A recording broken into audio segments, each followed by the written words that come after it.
Good morning students. Last class में हमने straight line में क्या डिस्कस किया था? सबसे लास्ट में एरिया ऑफ ट्राइंगल की बात कर रहे थे, आई थिंक, है ना? Yes sir. ओके, उसके बाद हमने डिटर्मिनेंट को कैसे सॉल्व करना है ये डिस्कस किया था। तो अभी सभी को डिटर्मिनेंट को ओपन करना, डिटर्मिनेंट की वैल्यू फाइंड करना क्लियर है ना? Any doubt in that?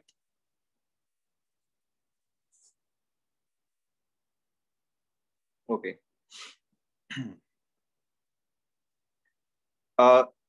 जैसे अपन ने लास्ट में एग्जांपल किया था, तो थर्ड ऑर्डर का अगर डिटर्मिनेंट है तो उसको सॉल्व करने में थोड़ा टाइम लगता है। तो इन दिस पर्टिकुलर केस जब हम एरिया ऑफ ट्राइंगल फाइंड करते हैं तो हमारे पास एक ऑल्टरनेट मेथड भी है जिससे कि अपन रिलेटिवली कम टाइम में सॉल्व कर पाए, और वो अपन पहले नोट कर लेते हैं।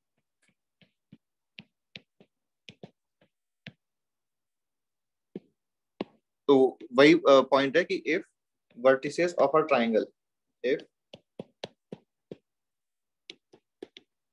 vertices of triangle ABC are x1 y1, x2 y2, x3 y3, then area is absolute value of, और अब मैं जो एक्सप्रेशन लिख रहा हूं वो कुछ इस तरह से है: first vertex, then second vertex, then third vertex, and then again first vertex. और ये जस्ट एक शॉर्ट अप्रोच है, इसका कैलकुलेशन कैसे करेंगे पर मैं बता दूंगा अभी, बट ये प्रॉपर नहीं है, एक शॉर्ट मेथड है जिससे कि अपन थर्ड ऑर्डर का जो डिटर्मिनेंट है उसको रिलेटिवली कम टाइम में सॉल्व कर सकते हैं। और इसी के बेसिस पे area of polygon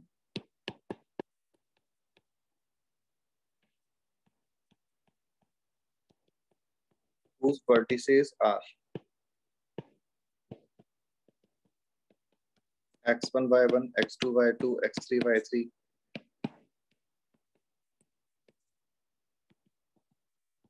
up to xn yn। अगर n साइडेड पॉलीगन है तो n वर्टिसेस होंगे,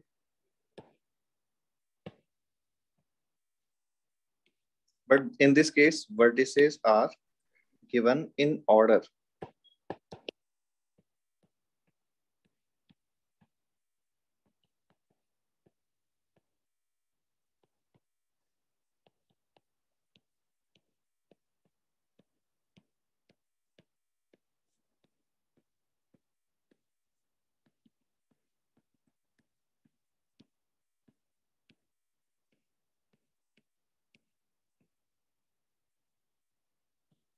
तो फर्स्ट एंड सेकंड पॉइंट में फॉर्मूला जो है वो सेम टाइप का है कि हमने जिस वर्टेक्स, जैसे हमने अभी x1 y1 से इस एक्सप्रेशन को लिखना शुरू किया, तो फिर इन ऑर्डर ऑल वर्टिसेस को कवर किया, x2 y2, then x3 y3, then up to xn yn। वापस से x1 y1 पे ही हमें फिनिश करना है। हमने इन ऑर्डर वर्ड जो है वो जो ट्राइंगल का एरिया का जो पॉइंट लिखा है फर्स्ट में, इसमें ऐसा कुछ मेंशन नहीं किया। क्यों नहीं किया? बिकॉज अगर ट्राइंगल है तो ये मान लो x1 y1 है, ये x2 y2 है, ये x3 y3 है, तो हमने x1 y1 के बाद x2 y2 ले लिया, मतलब कि हमने काइंड ऑफ यहाँ से शुरू किया और फिर x2 y2 ले लिया, फिर x3 y3 ले लिया, फिर x1 y1 ले लिया, तो ये ट्राइंगल बन गया। ऐसा भी कर सकते थे कि हमने x3 y3 से शुरू किया और उसके बाद x2 y2 ले लिया, x1 y1 and after that again x3 y3।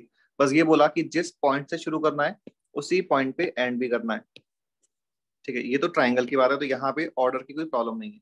But अगर कोई पॉलीगन है तो पॉलीगन में क्या है कि जैसे let's say these are 5 vertices of a pentagon. ठीक है, अगर हमने अब फर्स्ट वर्टेक्स ये वाला लिया और उसके बाद ऑर्डर कंसीडर नहीं किया फॉर एग्जांपल, और इसके बाद हमने लेट्स से ये वाला वर्टेक्स ले लिया, फिर ये वाला वर्टेक्स ले लिया, तो कुछ हमें अलग ही फिगर का एरिया मिल जाएगा। और जबकि जो पॉलीगन था वो पॉलीगन तो ये वाला था और हमें ये वाला एरिया रिक्वायर्ड था। तो अगर किसी भी सिचुएशन में ग्रेटर देन 3 वर्टिसेस हैं तो हमें ऑर्डर का ध्यान रखना पड़ेगा कि ए के बाद हम बी को ही कंसिडर करें, बी मतलब ए के बाद इन ऑर्डर जो आ रहा है, यानी कि इस वाले पॉइंट को लेना है, फिर इसको लेना है, फिर इसको लेना है, एंड सो ऑन। हम बिल्कुल रिवर्स ऑर्डर कर सकते हैं, दैट इज ए वाला पॉइंट लिया, फिर ये वाला पॉइंट ले लिया, उसके बाद ये वाला पॉइंट ले लिया। तो ऑर्डर अगर रिवर्स करोगे तो वैल्यू जो है, अगर पहली वाली फर्स्ट सिचुएशन में वैल्यू पॉजिटिव आ रही है तो सेकंड सिचुएशन में वैल्यू बस नेगेटिव आ जाएगी।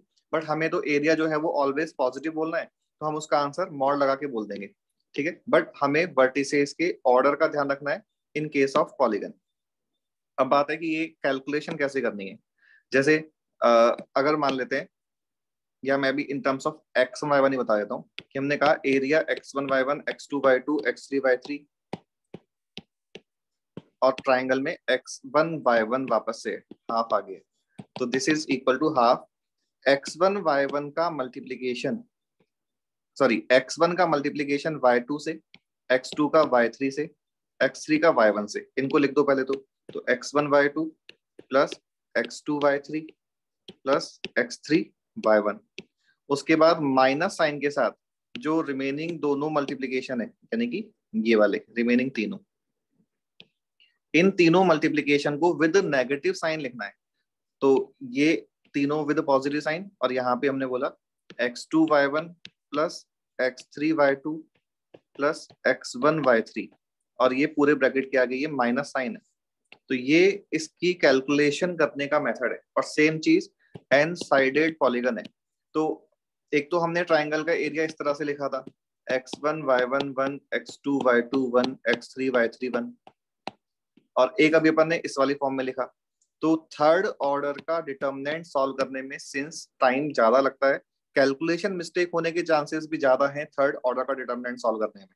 तो हम एग्जाम में ऑब्जेक्टिव पेपर है अपना, तो कोई सॉल्यूशन तो चेक करना नहीं किसी को, तो बस आंसर करेक्ट आना चाहिए। तो एग्जाम में इस मेथड से सॉल्व करेंगे। अभी मैं एग्जाम्पल कराऊंगा तो और क्लियर हो जाएगा। बट जो हमने अभी डिस्कस किया उसमें क्या था कि ये जो है इन नंबर्स, ओहो सर आंसर मॉड भी लिखने का है, क्या मॉड के फॉर्म में ही लिखने का है आंसर। आंसर मॉड, अगर फॉर एग्जांपल इस एक्सप्रेशन का वैल्यू 5 आ गया तो हमारा एरिया का आंसर 5 हो जाएगा। अगर इस एक्सप्रेशन का वैल्यू -5 आ गया तो भी एरिया का आंसर +5 हो जाएगा। तो ये जो सिंबल है ये मॉड का नहीं है, ये तो डिटर्मिनेंट के लिए यूज किया है। बट जो भी ये नंबर आएगा इसका हमें मॉड लेना है,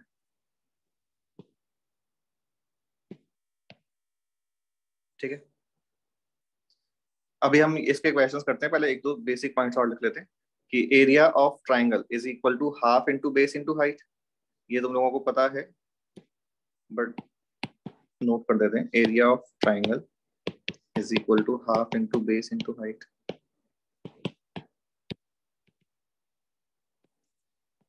fourth point, this is also equal to, yes this is first base, this is also equal to half, या मैं पहले फोर्थ पॉइंट में डायग्राम बना देता हूँ कि अगर कोई ट्राइंगल इस तरह से है,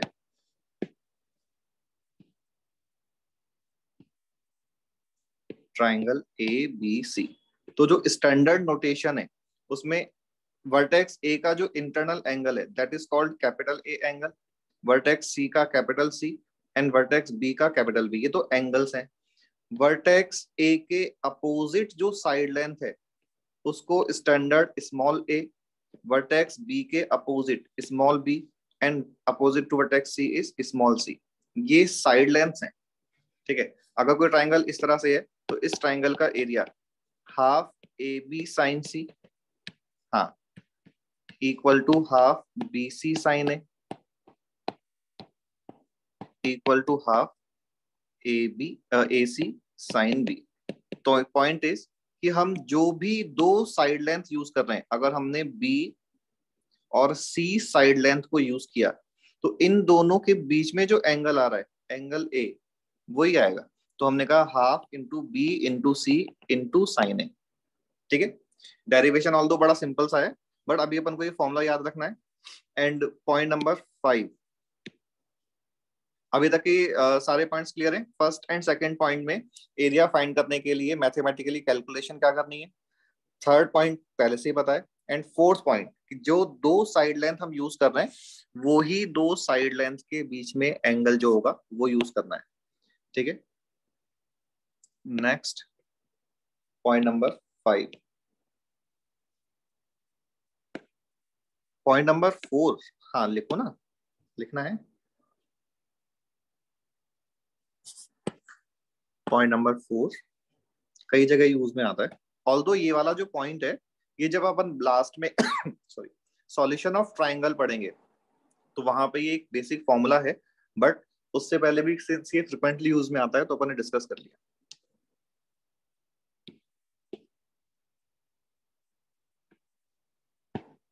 point number 5 which is very simple, area of equilateral triangle whose side lengths are side length, one side length is a। तो इक्विलेटरल है तो सारी की सारी साइड लेंथ, नहीं नहीं नहीं, एसओटी जेई एडवांस में है, किसने मना किया? Solution of triangle JEE advance में है। Area of equilateral triangle whose side length is a, √3/4 a square. और ये जो half a b sine c या हाफ बी सी साइन वाले फॉर्मूला है उससे अपन a equal to b put कर लेंगे और एंगल को π/3 60 डिग्री पुट कर लेंगे। ये तो है all basic points related to area. ठीक है, अब एक बार पॉइंट नंबर 4 का डेरिवेशन देख लो, सिंपल सा है और उससे एक और पॉइंट भी क्लियर हो जाएगा कि हम जो बोलते हैं ना कि half into base into height, इसका मीनिंग क्या है कि जैसे ये ट्राइंगल है, ट्राइंगल एबीसी, तो if base is this line, this length जिसको हमने स्मॉल ए बोला है, तो height is length of perpendicular from vertex a to base, this is height. If we are saying that this angle is B, this side length AB side length is small c, तो ये जो इसको मैं capital P बोल देता हूं, तो ये जो राइट एंगल ट्राइंगल ABP है इसमें समझ आ गया होगा कि height H is equal to C sine B। ठीक है, तो एरिया हो जाएगा half into base into height, तो हाफ AC साइन B बन गया। तो दैट इज जो दो साइड लेंथ हम यूज कर रहे हैं उनके बीच में जो एंगल आ रहा है वो हम यूज करेंगे। तो हाइट ऑफ ट्राइंगल इज, अगर हमने कोई भी एक फिक्स बेस कर लिया तो फिर जो थर्ड वर्टेक्स है उससे अपोजिट साइड पे लेंथ ऑफ परपेंडिकुलर। ठीक है, example, find area of triangle, अभी जो हमने नोट में पॉइंट लिखा है ना उससे फाइंड करना है। Triangle ABC where a is 2,1, b is -3,2 and c is 5, -2।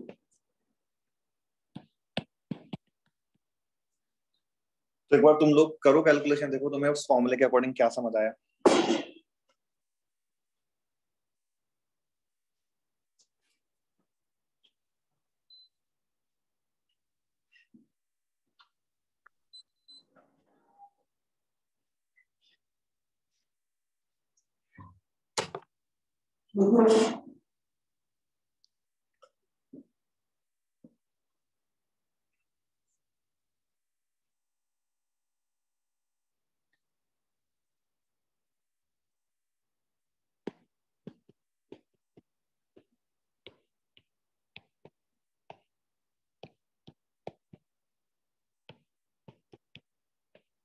तो एक यहाँ पे इंपॉर्टेंट पॉइंट अगेन, जो कॉमन मिस्टेक है कि हम कई बार जैसे अपन ने ए बी सी ट्राइंगल का वर्टेक्स ए लिख लिया, बी लिख लिया, सी लिख लिया, तो कई बार यहीं पे ही खत्म कर देते हैं, वो गलत है।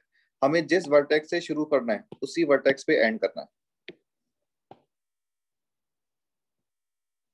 अब इसकी कैलकुलेशन करनी है, तो किसी ने आंसर फाइंड किया तो बताओ।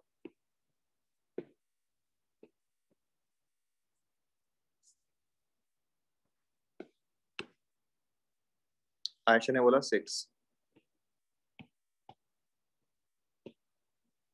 7,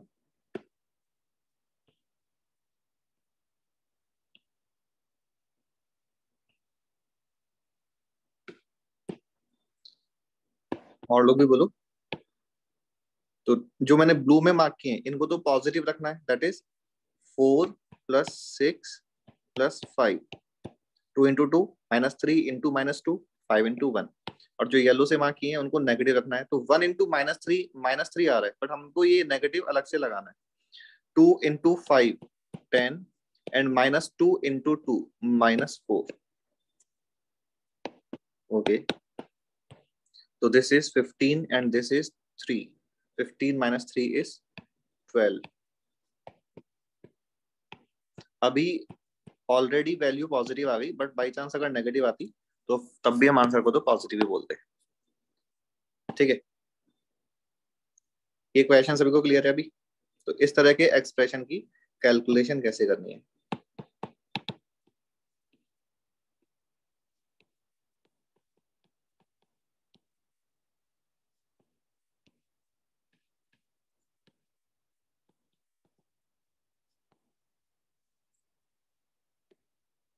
फाइंड एरिया ऑफ, एक वर्ड और यूज कर रहे हैं, कनकेव पॉलीगन।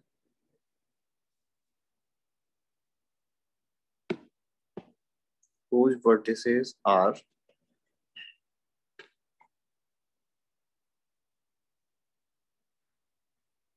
मतलब जो अपन अगर देखो, मैं अगर इस क्वेश्चन को इस तरह से भी लिखता हूँ ना, तो हमारा जो स्टैंडर्ड पॉलीगन होता है वो पॉलीगन इसी कुछ शेप में होगा। ठीक है, कभी भी हम पॉलीगन को इस तरह की शेप का कंसीडर नहीं करेंगे। दैट इसका मीनिंग क्या हुआ कि हम ऑलवेज इंटरनल एंगल को लेस देन 180 डिग्री ही कंसिडर करेंगे। तो this is right, this is wrong. ठीक है, यहाँ पे all internal angles are less than 180 degree, but in this particular case internal angle is greater than 180 degree, तो ये वाला कंसिडर नहीं करेंगे। ठीक है, तो whose vertices are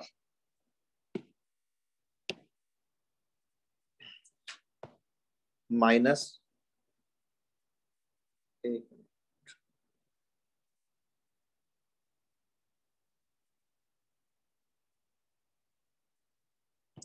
4, 3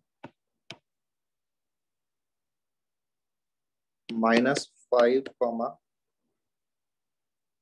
6।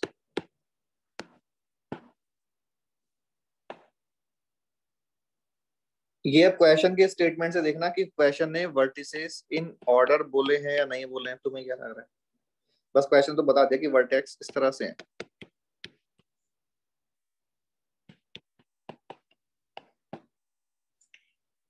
Find area of polygon whose vertices are 4, 3 -5, 6 0, -7 3, -6 -7, -2।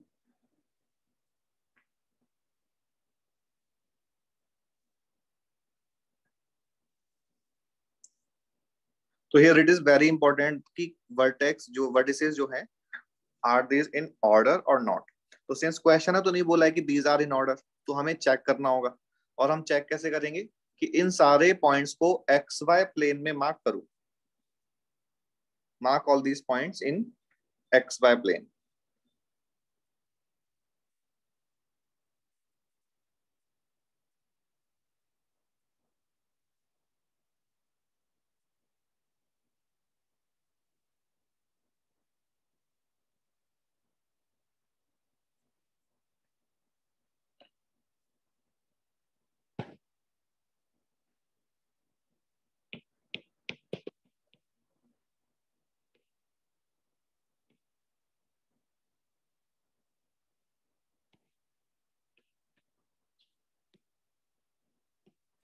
तो फर्स्ट पॉइंट इज 4, 3, इस तरह से कहीं होगा। Second is -5, 6।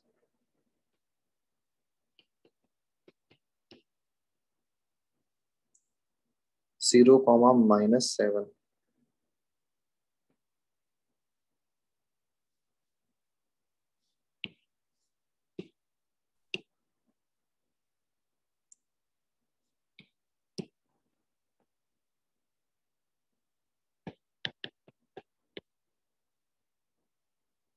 3 comma minus 6, x coordinate 3, y coordinate minus 6, and last one is minus 7 minus 2.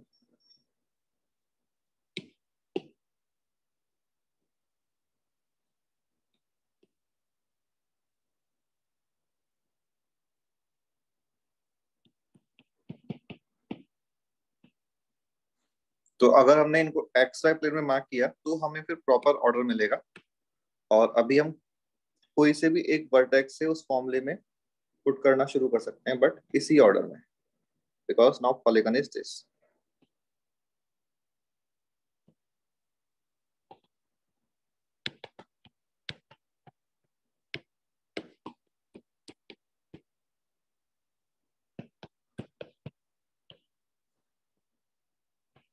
अगर हमने 4,3 से लिया तो उसके बाद फिर हम -5,6, -7 -2, 0, -7, 3, -6. बताओ मैंने सही लिखा है गलत लिखा है? करेक्ट है या रॉन्ग है? सर लास्ट में एक 4 और 3 भी आएगा. एग्जैक्टली कि ऑलवेज हमें इस चीज का ध्यान रखना है कि हमने जिस पॉइंट से शुरू किया उसी पॉइंट पे एंड होना चाहिए. तो लास्ट में एक 4 और 3 भी आएगा.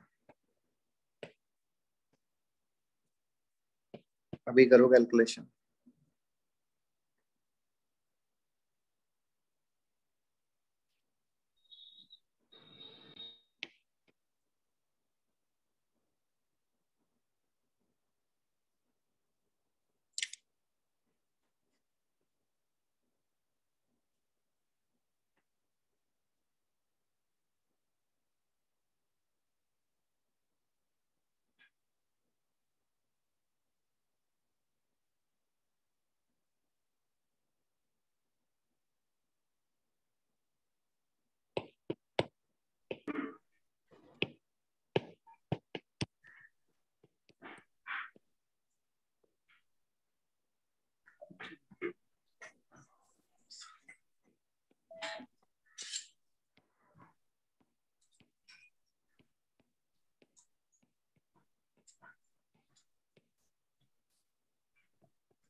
Ninety seven.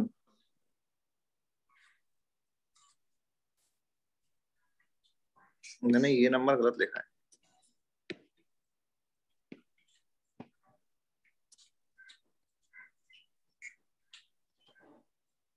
ओके 97. Here है 40 plus 1, 40 plus 10, 57, 58, 68, 78, 78, 82, 82 plus 20, 102.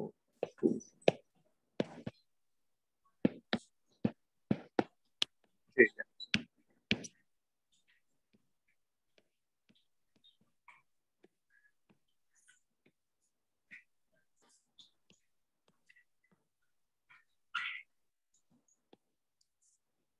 तो अभी ये यहाँ पे अगर कोई n साइडेड पॉलीगन गिवन है तो हमें पहले, और वर्टिसेस का ऑर्डर क्वेश्चन ने बताया नहीं है, तो पहले हम उनको एक्स वाई प्लेन में ड्रॉ करके will find order of the vertices, और उसके बाद फॉर्मूले में पुट करके कैलकुलेशन करेंगे.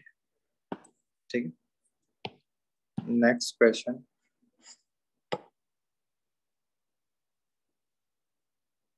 If the coordinates of A and B, yeah, if A 3, 4, B 5, -2, then find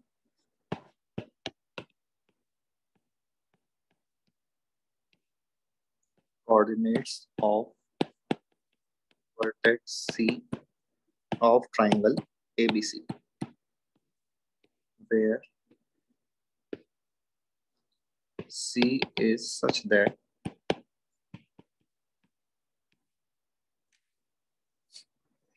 CA is equal to CB and area of triangle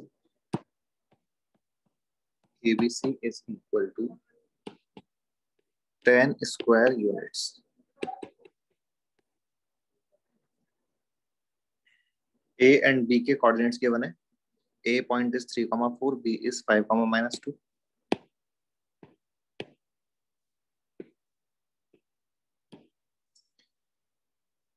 And triangle isosceles triangle है with CA is equal to CB. Area of triangle is given as 10 square units. Find C.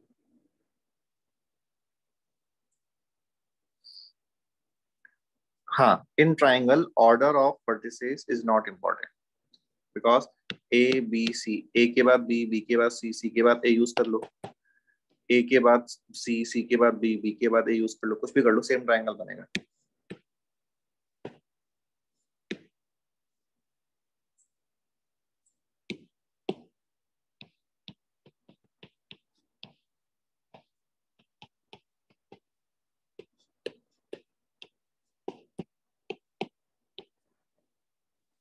अगर हमने points के coordinates को x, y assume कर लिया, तो to find x and y we have to make two equations in terms of x and y.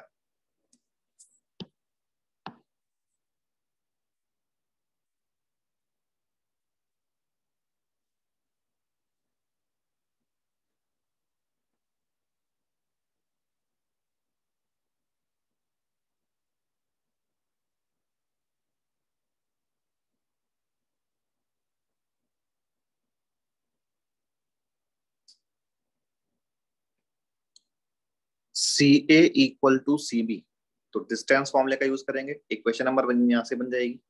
And area of triangle ABC is 10. अभी जो अपने फॉर्मूला डिस्कस किया उसका यूज करेंगे एंड इक्वेशन नंबर 2 यहाँ से आ जाएगी.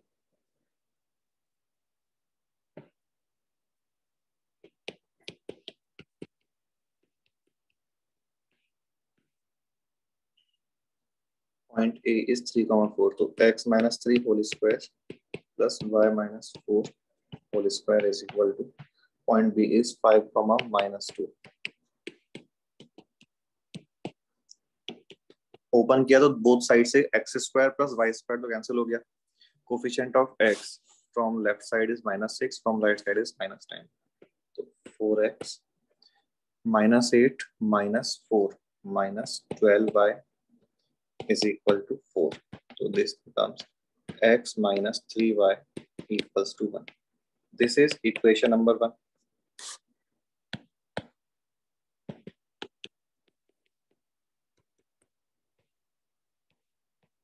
3, 4, 5 minus 2 x y 3, 4. अब यहाँ पे एक इंपॉर्टेंट क्या है कि since area is given as 10 square unit, तो हम यहाँ पे जब एरिया लिखेंगे तो प्लस माइनस साइन का यूज करेंगे बिकॉज एरिया तो मॉड ऑफ हो गया, तो mod of something is equal to 10, तो इस एक्सप्रेशन का वैल्यू तो प्लस माइनस 10 आ सकता है.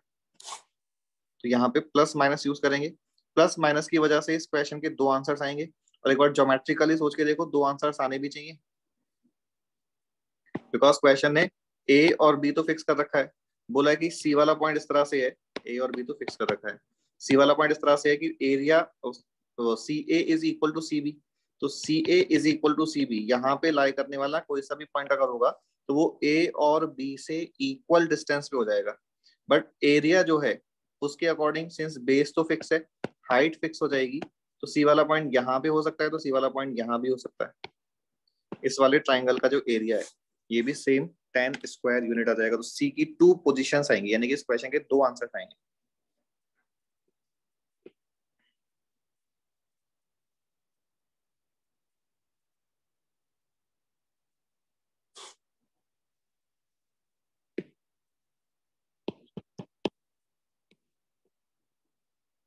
Three into -2 -6 plus 5y plus 4x minus 20 plus 2x minus 3y.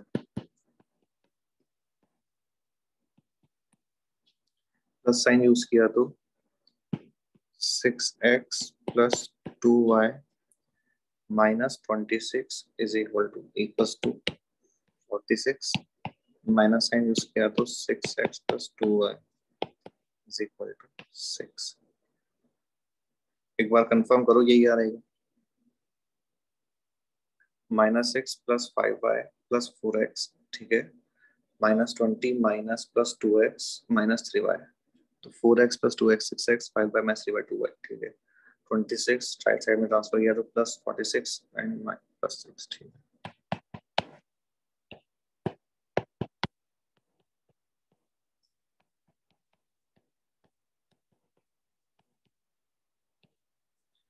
और सिंस इस इंफॉर्मेशन से जो इक्वेशंस आ रही हैं, इनको अब हम 2a equation and 2b equations बोलेंगे कि either will use equation 2a और 2b, और किसके साथ, विद इक्वेशन नंबर 1। तो solving equation number 1 and 2a, देखो x और y क्या क्या आ रहे हैं।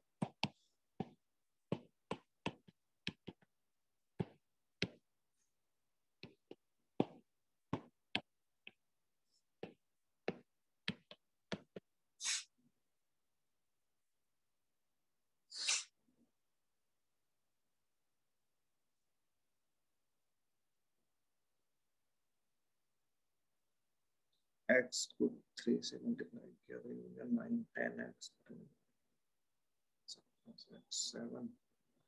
7 तो y2।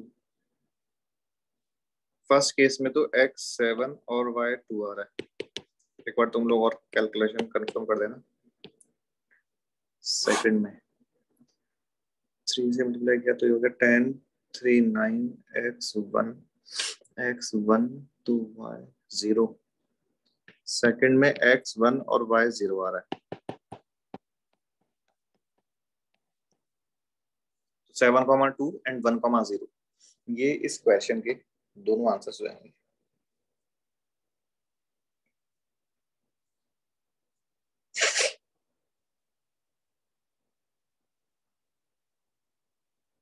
Any doubt in this whole solution? First step हमने पॉइंट सी को x, y एज्यूम किया। Second step CA equal to CB की जब कैलकुलेशन की, तो एक बार देखना कि यहाँ पे भी हम टाइम, हमने थोड़ा सा टाइम बचाया है। एक तो हम क्या है कि CA इक्वल टू CB लिखते, स्क्वायरिंग करने के बाद सारे इस स्क्वायर्स को ओपन करके लिखते, और फिर लेफ्ट राइट में कुछ टर्म्स कैंसिल होती, उनको कैंसिल किया और फिर सिंप्लीफाई किया, ठीक है। उस चीज को हमने डायरेक्टली लिखा है। कैसे लिखा है कि हमने ये तो बिना पेन चलाए ऑब्जर्व कर लिया कि बोथ साइड जो एक्स स्क्वायर और जो वाई स्क्वायर की टर्म्स बनेंगी वो तो कैंसिल ही होंगी, ठीक है। तो इसका मतलब कि एक्स का टर्म आएगा, वाई का टर्म आएगा और कांस्टेंट आएगा। एक्स का कोफिशिएंट, इसको लिखा नहीं है इसको ओपन करके, बस माइंड में कर ली कैलकुलेशन कि from this bracket coefficient of x is equal to -6, ठीक है, and from this bracket coefficient of x is equal to -10। -10 को लेफ्ट साइड में लाए तो +10 बन गया, तो +10 -6 बिकम्स 4, तो कोफिशिएंट ऑफ एक्स 4 आ गया। और बिल्कुल सेम मेथड से देखो कोफिशिएंट ऑफ वाई समझ आता है क्या?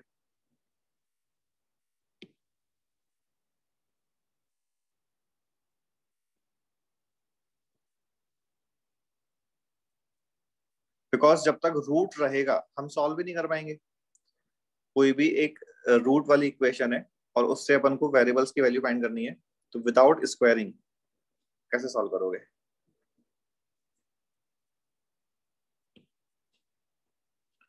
तो यहाँ पे हमने कहा कि हमने कंप्लीट एक्सप्रेशन नहीं लिखा है और डायरेक्टली हमने टाइम थोड़ा सा बचा लिया डायरेक्टली लिख के। ओके, हाँ।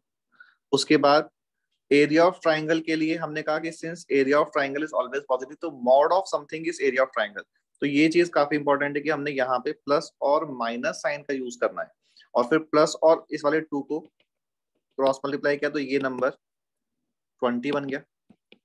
फिर इसकी कैलकुलेशन करी और फिर एक बार प्लस साइन यहाँ पे और एक बार माइनस साइन यूज किया, तो प्लस साइन और माइनस साइन से जो 2 इक्वेशंस बनी, इनको इक्वेशन नंबर 1 के साथ सॉल्व कर लिया, ठीक है।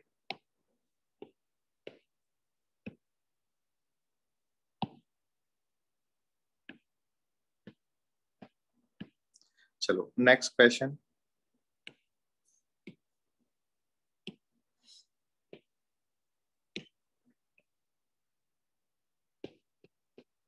show that all coordinates of vertices of an equilateral triangle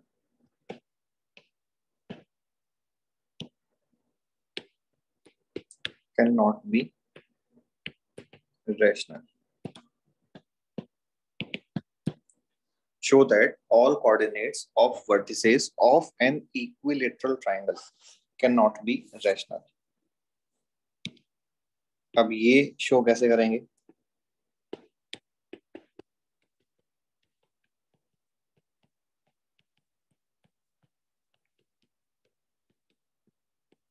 हमने वर्टिसेस इस तरह से एज्यूम कर लिए और हम इसको बाय कॉन्ट्राडिक्शन प्रूव करेंगे। Let all these xi, yi, where I is equal to 1 to 3, are rational numbers. xi, yi का मतलब i अगर 1 पुट किया तो x1 y1, x2 y2 and x3 y3, 2 and 3 put करने पे let's say all these 6 numbers are rational numbers. और question ने prove करने को बोला है कि all 6 numbers cannot be rational, मतलब कि some of them may be rational but some of them must be irrational. ये अपन को शो करना है। तो हम लास्ट में प्रूव कर देंगे कि जो हमने एज्यूम किया है that is not possible, therefore these all numbers cannot be rational। ठीक है, वो प्रूव कैसे करेंगे कि अगर हमने ये वर्टिसेस ले लिए तो एरिया ऑफ ट्राइंगल एबीसी जो आएगा वो half x1 y1 1 x2 y2 1 x3 y3 1, इसकी हेल्प से ये देखो समझ आता है क्या कि एक रेशनल नंबर आएगा। इस डिटरमिनेंट को ओपन करेंगे तो ओपन जब और डिटरमिनेंट को करते हैं तो बस नंबर्स को मल्टीप्लाई और ऐड सब्ट्रैक्ट ही करते हैं। अगर हम रेशनल नंबर्स को मल्टीप्लाई या ऐड सब्ट्रैक्ट करेंगे तो जो भी रिजल्ट आएगा वो डेफिनेटली एक रेशनल नंबर ही होगा। तो value of this determinant will definitely be a rational number. तो एरिया का जो ये फॉर्मूला है इसको यूज करने से वैल्यू रैशनल मिल रही है। सिंस ट्राइंगल इज इक्विलेटरल, तो इक्विलेटरल ट्राइंगल का तो एरिया अपने पास √3/4 ए स्क्वायर से भी आ जाता है। और ए क्या होता है? कोई भी एक साइड लेंथ, दैट इज कोई भी दो वर्टिसेस का डिस्टेंस। अगर हमने ए और बी के बीच में डिस्टेंस लिखा तो x1 minus x2 whole square plus y1 minus y2 whole square. if x1, x2, y1, y2 are rational numbers, then this distance is definitely a rational number. But this is multiplied by √3/4, which is an irrational number. Therefore, overall number is irrational. तो area का जो second formula है उसको use करने से area irrational आ रहा है। And we know that a rational number can never be equal to irrational number। और जबकि यहाँ पे दोनों सेम ट्राइंगल के फॉर्मूले आ रहे हैं, सेम ट्राइंगल के एरिया आ रहे हैं, तो इसका मतलब कि हमने जो एज्यूम किया है वो चीज पॉसिबल नहीं है। और that means all vertices of a triangle of an equilateral triangle cannot be rational। That means there exists at least one coordinate of vertices of an equilateral triangle which is irrational। Any doubt in this solution?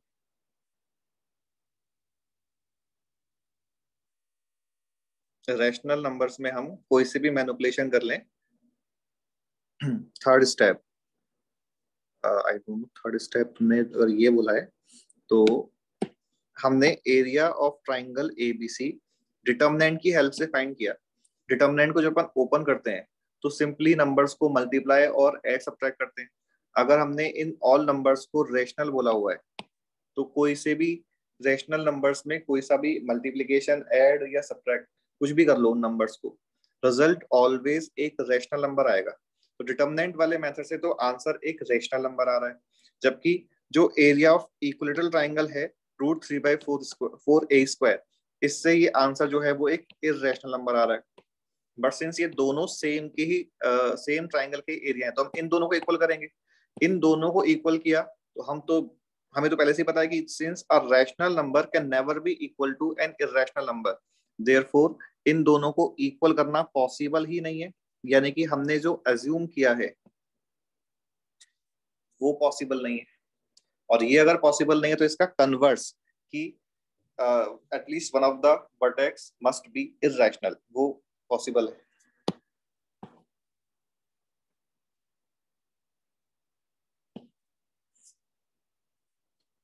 ठीक है, अब now ये तो हो गई बात सारी area से रिलेटेड। अब next is slope of a line.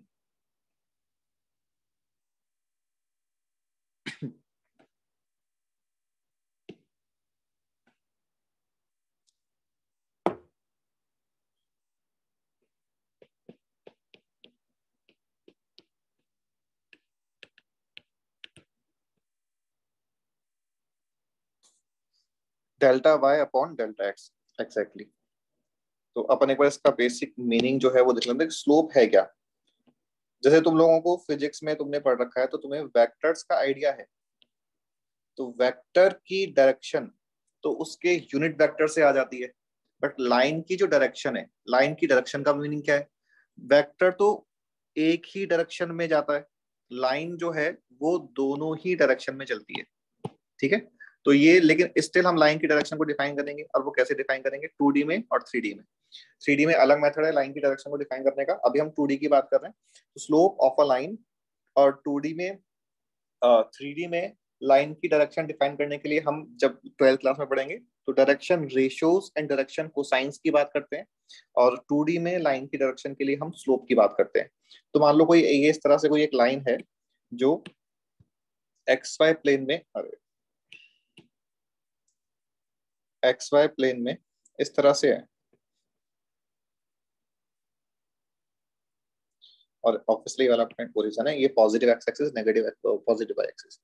If this line is making an angle theta with a positive x-axis in anti-clockwise direction, if line is making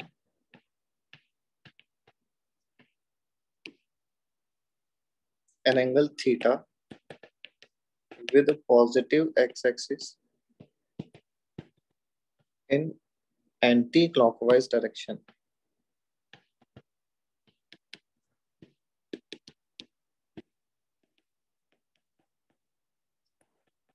then theta is called inclination of line,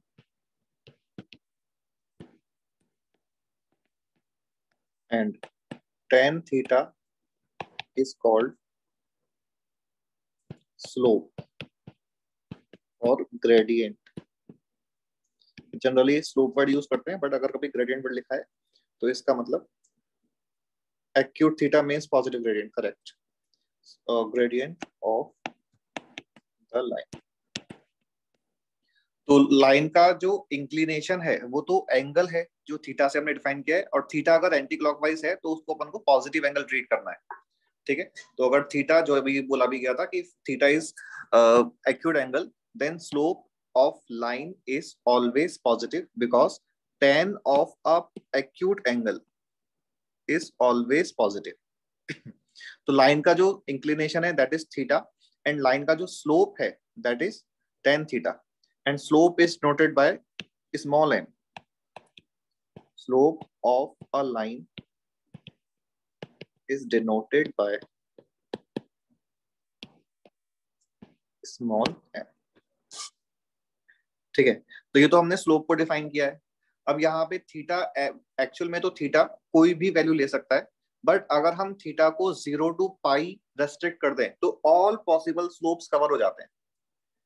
ठीक है, 0 to पाई कर सकते हो या -π/2 to π/2 कर सकते हो, तो यहाँ से ऑल पॉसिबल स्लोप्स कवर हो जाते हैं। बट अगर मान लो कभी क्वेश्चन है बोला कि थीटा जो है वो से 3π/4 है, तो इसका मीनिंग क्या होगा कि ये जो x, और मान लो लाइन ओरिजिन से पास कर रही है, ओरिजिन यहाँ पे है, तो ये जो लाइन है ये पॉजिटिव x एक्सिस से 3π/4 एंगल बनाएगी, और ये एंगल 3π/4 हो गया, ठीक है। बट ये भी बोल सकता है क्वेश्चन कि इंक्लिनेशन ऑफ लाइन इज -π/4, तो भी देखो सेम लाइन ही बन रही है, बिकॉज हम एंटी क्लॉकवाइज एंगल को पॉजिटिव मेजर करते हैं, तो सिंस नेगेटिव दे रखा है तो इस एंगल को यहां से मेजर कर लेंगे, since this acute angle is π/4, but since this is measured in clockwise direction, तो inclination will be considered as -π/4। तो थीटा अगर 3π/4 है या थीटा अगर -π/4 है, तो वो सेम स्लोप्स की लाइन है। ये वाला पॉइंट क्लियर है? तो थीटा को हम इस तरह से कोई सा भी एंगल ले सकते हैं, but theta in this particular case, if theta is 3π/4, that is since given as positive number, so theta is measured with positive x-axis in anti-clockwise direction. If theta is -π/4, then this line is making an angle of π/4 with a positive x-axis in clockwise direction. Therefore, theta is negative. In both the cases, tan of 3π/4 is equal to -1 and tan of -π/4 is also equal to -1. तो in both the cases slope is same, slope को कोई effect नहीं आएगा, तो theta अपन accordingly कुछ भी बोल सकते हैं, बट स्लोप जो है वो सेम रहेगा।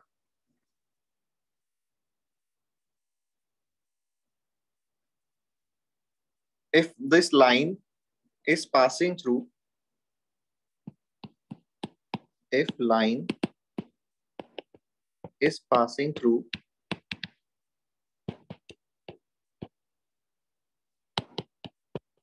point say x1 y1 and b x2 y2, then slope of line is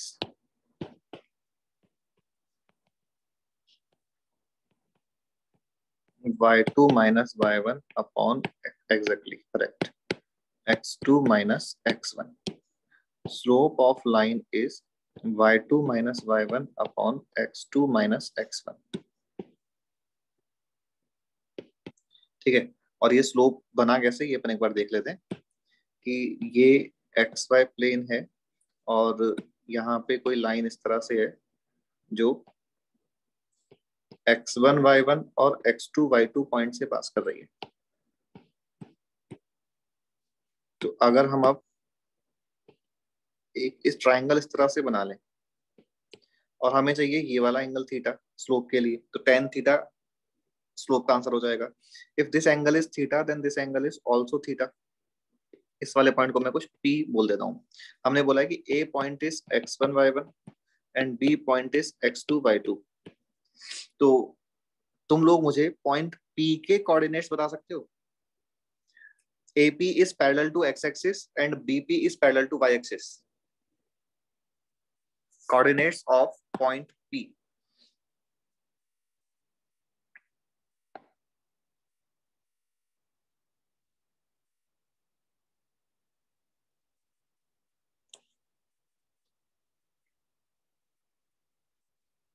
नहीं नहीं, ये तो तुमने नहीं गलत बोला है। x2 y1 ये करेक्ट है। करेक्ट कैसे है ये? Because AP line is parallel to x axis, तो AP लाइन पे लाई करने वाले हर एक पॉइंट का y कोऑर्डिनेट फिक्स हो गया और y कोऑर्डिनेट y1 हो गया। ठीक है, अगर जैसे ये xy प्लेन है और हमने कोई लाइन इस तरह से बना दी और ये वाला पॉइंट y एक्सिस पे 0,2 है, तो इस लाइन पे लाई करने वाले हर एक पॉइंट का y कोऑर्डिनेट 2 फिक्स हो गया, बिकॉज इसकी x एक्सिस से डिस्टेंस है वो 2 फिक्स हो गई। तो y coordinate is always 2, in this case y coordinate is y1। ऐसे ही since this line is vertical line, तो इस लाइन पे लाई करने वाले हर एक पॉइंट का x कोऑर्डिनेट फिक्स हो जाएगा। Since x coordinate of this point is x2, तो x coordinate of this point is also x2, तो point P becomes x2, y1। और फिर अगर हम AP डिस्टेंस की बात करें, ये वाला जो AP डिस्टेंस है, this AP distance is x2 minus x1 and this BP distance is y2 minus y1। अब हम इसको सारा डायग्राम हटा देते हैं और हमने कहा कि एक राइट एंगल ट्राइंगल हमारे पास है, और वो राइट एंगल ट्राइंगल इस तरह से है जिसमें ये distance is y2 minus y1 and this distance is x2 minus x1, और हमें ये tan थीटा चाहिए। तो tan थीटा की वैल्यू परपेंडिकुलर अपॉन बेस से ये आ रही, ठीक है। स्लोप का जो फॉर्मूला है वो tan थीटा इस तरह से ट्राइंगल बना के अपन ने डिराइव किया है, और अपन को आगे ये चीज ध्यान रखनी है कि if a line is passing through point x1 y1 and x2 y2 then slope is y2 minus y1 upon x2 minus x1, और ये ऑब्वियस सी बात है कि इसे हम y1 minus y2 upon x1 minus x2 भी लिखेंगे तो भी सेम है।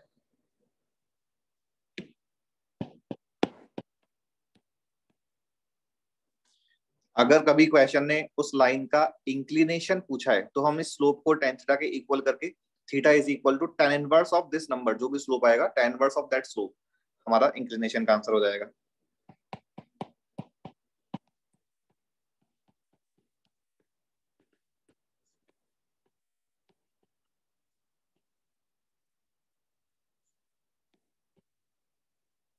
If line is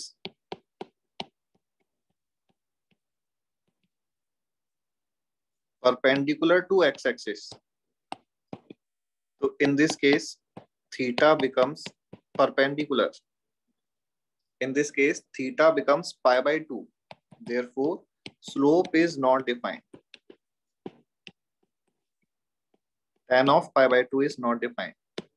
If line is parallel to x-axis, then theta is 0, because हमने जो एंगल मेजर किया है वो एंगल x एक्सिस से मेजर करना है। तो if that line and x axis are parallel, that means theta is equal to 0, तो फिर स्लोप 0 हो जाएगा। But if line is perpendicular to x axis, then theta is pi by 2 and tan of pi by 2 is not defined, hence slope of that line is not defined. तो यहाँ पे important है कि slope of that line is not defined but line is defined. Line को problem नहीं है, line तो बनी जाएगी, लेकिन हम स्लोप को डिफाइन नहीं कर पाएंगे, ठीक है। तो अपन यहाँ पे ये जो सारी की सारी लाइंस होंगी जो परपेंडिकुलर टू एक्स एक्सिस होंगी, वो all lines will be vertical lines. तो slope of vertical lines are not defined. तो अभी स्लोप का जो कंसेप्ट है ये क्लियर है सभी को? नेक्स्ट, अभी हम स्लोप के क्वेश्चंस करेंगे, बट तुम लोग मुझे ये बताओ कि if we are given with 3 points, हमें बस कोऑर्डिनेट्स गिवन है, पॉइंट ए के कोऑर्डिनेट गिवन है, पॉइंट बी के कोऑर्डिनेट गिवन है, पॉइंट सी के कोऑर्डिनेट गिवन है 2,3 5,1 2,-7 ऐसे कुछ भी, और हमें चेक करना है कि whether these points are collinear और नॉट। तो चेक करने के पॉसिबल मेथड्स क्या क्या हो सकते हैं, और कोलिनियरिटी ऑफ पॉइंट का मतलब कि तीनों पॉइंट अगर सेम लाइन पे लाई कर रहे हैं, दीज पॉइंट्स आर कोलिनियर। अगर पॉइंट इस तरह से हैं तो these points are non collinear. Different methods क्या क्या पॉसिबल हैं to check the collinearity of 3 points.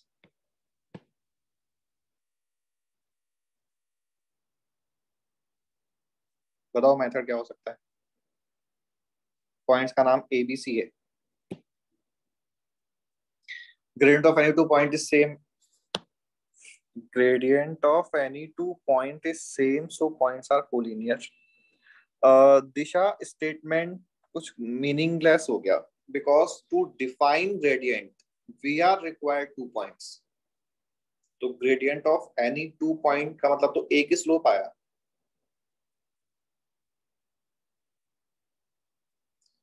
Okay, you are trying to say that gradient of any 2 points taken from these 3 points. Okay, correct है। Adding 2 points equal to third point, ये वाली बात तो कुछ जमी नहीं। Adding 2 points is equal to third point. Ojas AB plus BC correct है, बिल्कुल AB plus BC is equal to AC। हाँ ओके, दिशा गॉट इट। तो ये 2 मेथड्स बिल्कुल करेक्ट हैं। एक और मेथड बहुत ऑब्वियस सा है कि if these points are non collinear तो ऐसे होंगे, if these points are collinear तो ऐसे होंगे।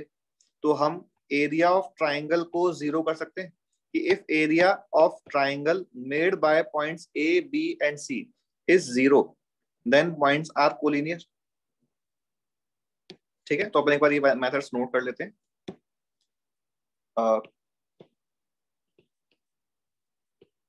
Collinearity of 3 points.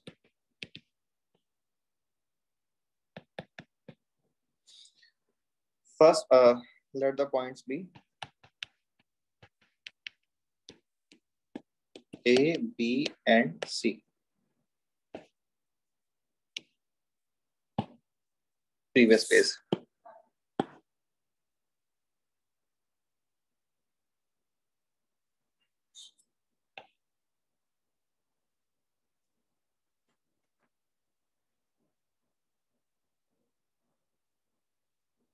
Done.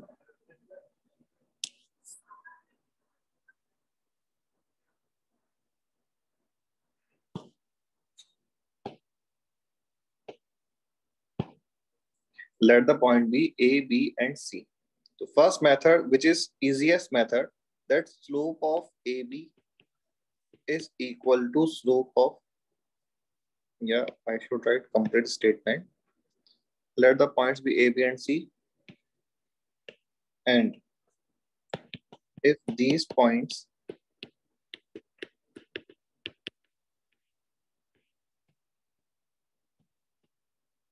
are collinear, then first method, which is easiest method, that slope of AB is equal to slope of BC, or slope of AB is equal to slope of AC, और slope of AC is equal to slope of BC. यानी कि जो 3 points हैं उनमें से अगर अपन ने taken 2 at a time points लिए तो 3C2 से टोटल 3 सिचुएशंस बन जाएंगी. तो स्लोप ऑफ AB आएगा, स्लोप ऑफ BC आएगा, स्लोप ऑफ CA आएगा. इनमें से भी कोई से भी 2 स्लोप्स को इक्वेट कर दो बस, या तो AB BC, या फिर AC और BC, या फिर AB और AC. Any 2 slopes को हमें इक्वेट करना है. If these 2 slopes are equal, then these points are collinear points. Next is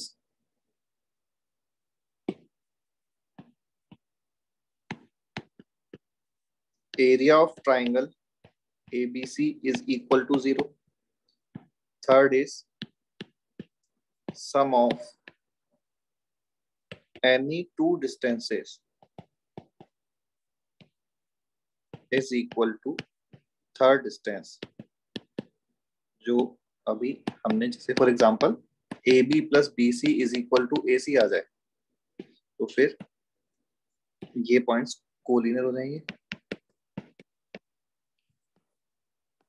Sum of any 2 distances is equal to third distance. And fourth method, if any point, say B, point B, is dividing line segment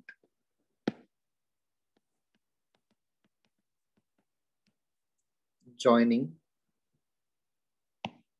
remaining 2 points.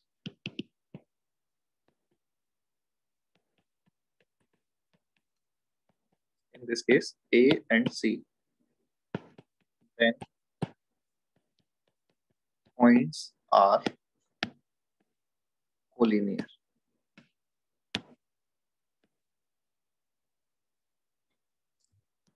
Either X or Y coordinate is same for all endpoints, then they are said to be collinear. Correct. If either X or Y coordinate is same for n points, then they will be collinear points. एक बार ये 4 methods जो अपन ने लिखे हैं वो एक बार देखो, और ये भी देखो कि मैथमेटिकली इन चारों मेथड्स को अलग अलग अप्लाई करने के लिए क्या करना है. और हमें क्वेश्चन ये बोलेगा कि पॉइंट A के कोऑर्डिनेट्स ये हैं, B के ये हैं, C के ये हैं.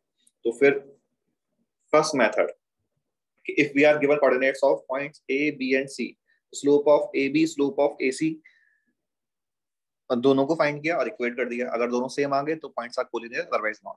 ऑल्टरनेट मेथड, सेकंड मेथड, कि एरिया ऑफ ट्रायंगल ABC जो अपन ने अभी डिस्कस किया उस फॉर्मूले से फाइंड किया.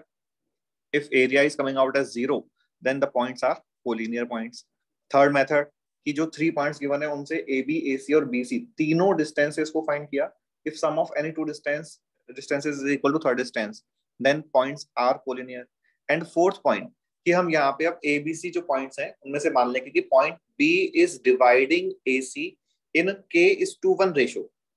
ठीक है, फिर सेक्शन फॉर्मूला यूज करके in terms of k B के दोनों कोऑर्डिनेट्स फाइंड करेंगे और उन दोनों x और y कोऑर्डिनेट्स को गिवन पॉइंट बी के कोऑर्डिनेट्स के इक्वल करने से x कोऑर्डिनेट से एक इक्वेशन, y कोऑर्डिनेट से सेकंड इक्वेशन आ जाएगी। अगर इन दोनों इक्वेशन को सॉल्व करने से k का वैल्यू सेम आ रहा है then these points are collinear. If we are getting different k then these points are non collinear. तो पॉइंट नंबर 4 जो है ये समझ आ गया कि हम कंसिडर कर लेंगे कि let any of the point, let say B point is dividing line segment joining A and C in k:1 ratio और फिर सेक्शन फॉर्मूला यूज करके और दोनों का x कोऑर्डिनेट अलग y कोऑर्डिनेट अलग इक्वेट करके we'll find values of k. If both the values of k are same then these points are collinear. If these are different then points are non-collinear. अब मुझे ये बताओ कि इन 4 methods में से कौन कौन से मेथड्स हैं जिससे हम ये भी बता सकते हैं कि चलो ये तो ठीक है कि पॉइंट्स कोलिनियर हैं, ये तो समझ आ गया, बट ये बताना है कि ए बी और सी में से मिडिल वाला पॉइंट कौन सा होगा, ए होगा, बी होगा या सी होगा। ये कौन से मेथड से बता सकते हैं? मिडिल का मतलब जो ए रिमेनिंग 2 के बीच में कहीं लाया करता है, एग्जैक्टली मिडिल में नहीं। मेथड 3 and 4 और लोग देखो, मेथड 1 से we can not say whether A B और C is lying between the points remaining 2। Method 2 area of triangle A B C, इससे भी नहीं बता सकते। मेथड 3 से बहुत ऑब्वियस है, इजीली बता सकते हैं, because if A B plus B C is equal to A C तो फिर बी पॉइंट मिडिल में कहीं लाया करता होगा। If A C plus B C is equal to A B तो ऑब्वियसली सी वाला पॉइंट बीच में कहीं लाया करता होगा। और ऐसे ही third case, if A B plus A C is equal to B C तो फिर ए वाला पॉइंट बीच में कहीं लाया कर रहा होगा। तो मेथड 3 से बता सकते हैं, बट मेथड 4 से भी बता सकते हैं कि हमने जो रेशो लिया है k:1, अगर k का मान लो ये b पॉइंट से लिया था और k का वैल्यू पॉजिटिव आ गया, 2/3 आ गया, तो definitely b point since positive ratio है तो इंटरनली डिवाइड कर रहा है और वो a और c के बीच में लाई कर जाएगा। ठीक है, ये तो एक सिचुएशन हो गई। बट अगर मान लो b का वैल्यू -2/3 आ गया, इस डायग्राम के अकॉर्डिंग k का वैल्यू -2/3 आ गया, तो बताना कि a b और c में से कौन सा लाइन सेगमेंट पे लाई करेगा। Then c is in middle.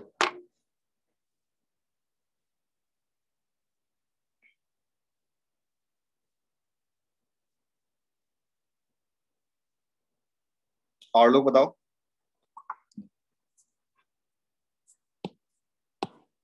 Okay, सी या ए में से कुछ तो आंसर है ही। और लोग भी कंफर्म करो क्या है आंसर और सिचुएशन क्या है कि ये डायग्राम जो बना हुआ है, अरे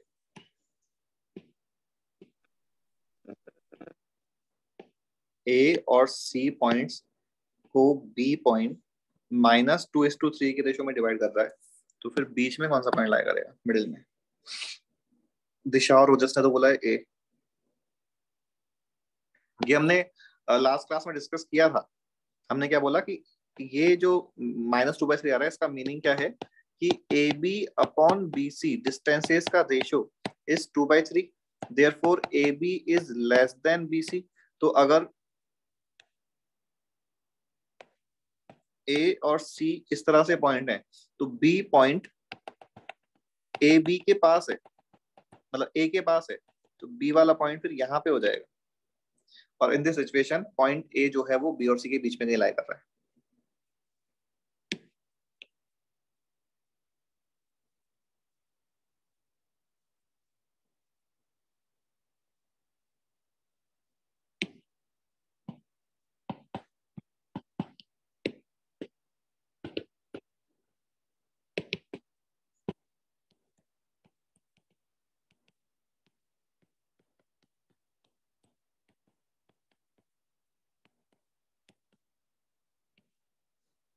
Check collinearity of these 3 points.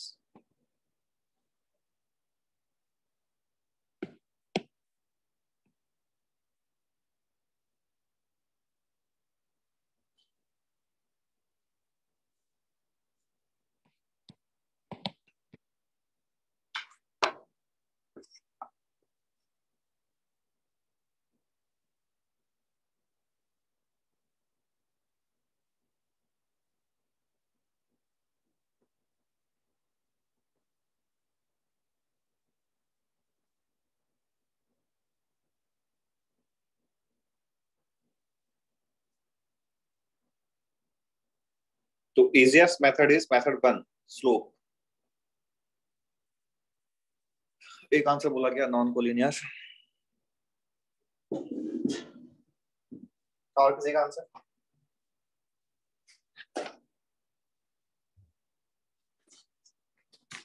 Vedanta non collinear, ठीक है, नॉन कोलिनियर। तो हम यहाँ पे इन पॉइंट्स को कुछ भी अपनी मर्जी से ए बी एंड सी नाम दे देते हैं। तो slope of A B find करेंगे, तो यहाँ पे स्लोप कैसे फाइंड करना ये भी कवर हो रहा है, और ये पॉइंट्स की कोलिनियरिटी चेक करना भी कवर हो रहा है।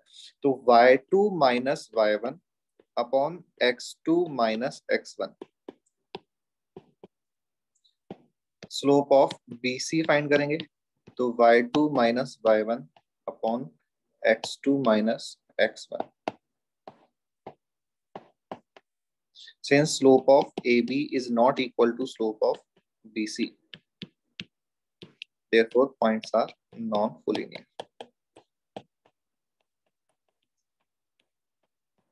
तो स्लोप फाइंड करने का मेथड जो है वो सभी को क्लियर है। और फिर in this case since both the slopes are not equal, therefore points are non-collinear.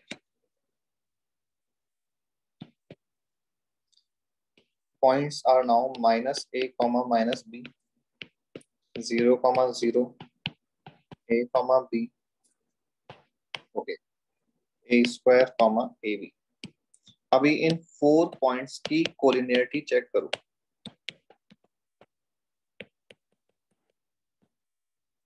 Minus a minus b 0 0 a b and a square comma a b. अगर इस तरह से है ना कि 3 पॉइंट्स यहाँ पे हैं, मैं भी लास्ट पे शो कर रहा हूँ, बट 4th पॉइंट जो है वो यहाँ पे है, तो हम will say that these points are non collinear. अगर चारों ही इस तरह से हैं, only then these points are collinear.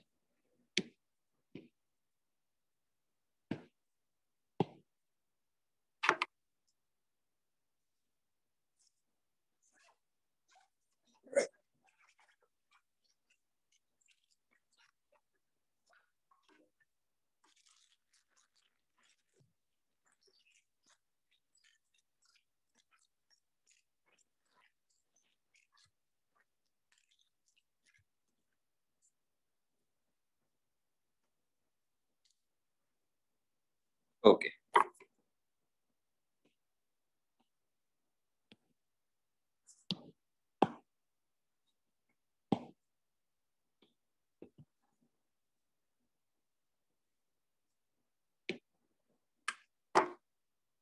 दिशा ने बोला है these points are collinear.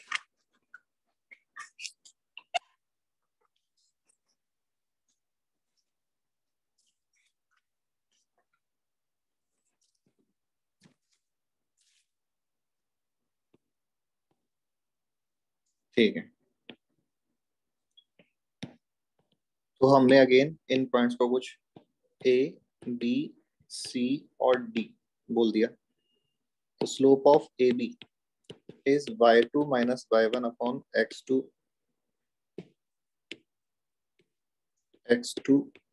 minus x1 से b अपॉन आ रहा है। स्लोप ऑफ BC, अब यहाँ पे अगर मोर देन 2 पॉइंट्स है ना, तो एक पर्टिकुलर ऑर्डर फॉलो कर लो।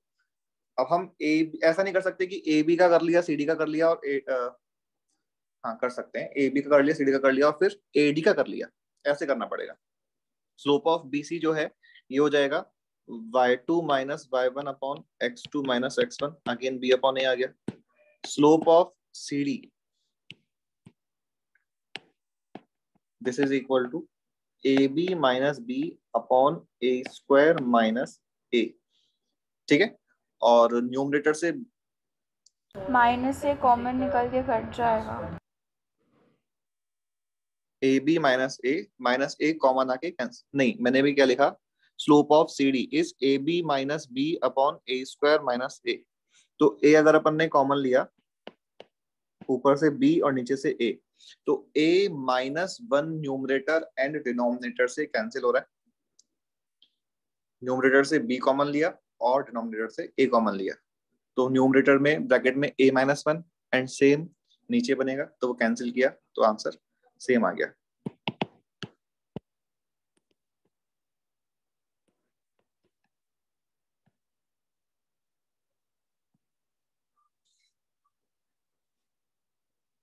तो ये तो बिल्कुल बेसिक क्वेश्चंस हो गए, कोलिनियरिटी ऑफ 3 पॉइंट्स और 4 मोर देन 3 पॉइंट्स चेक करने के। बट जेई ने इस मतलब ओनली इस कंसेप्ट पे एक रिलेटिवली टफ क्वेश्चन पूछा है। मैं एक बार वो क्वेश्चन तुम लोगों को देता हूँ। जेई वाले क्या करते हैं कि या तो क्वेश्चन कंसेप्ट वाइज टफ बन जाए, कंसेप्ट टफ नहीं बनेगा तो वो कैलकुलेशन को थोड़ी सी लेंथी कर देते हैं। तो एक बार तुम लोग देखना, that point P, coordinates of point P minus sine beta minus alpha comma minus cos beta. Q point is given as cos of beta minus alpha into comma sin of beta. R point is given as cos of beta minus alpha plus theta sin of beta minus theta, where question बोल रहा है कि 0 is less than alpha beta theta is less than pi by 4. Then options are A, P lies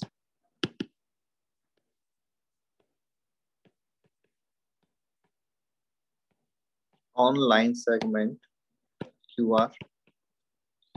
B, Q lies on line segment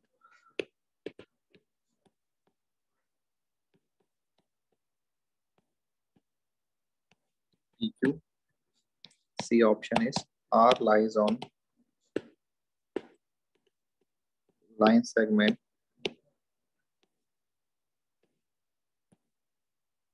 एक minute, B option में तो हमने Q use किया है, तो यहाँ पे P R आएगा और C ऑप्शन में PQ आएगा, and D option is given as P comma Q comma R are non collinear.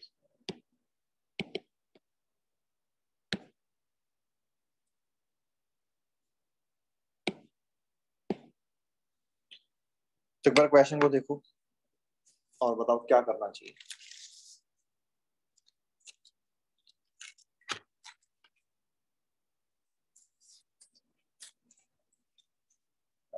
नहीं, आंसर सी ऑप्शन नहीं है।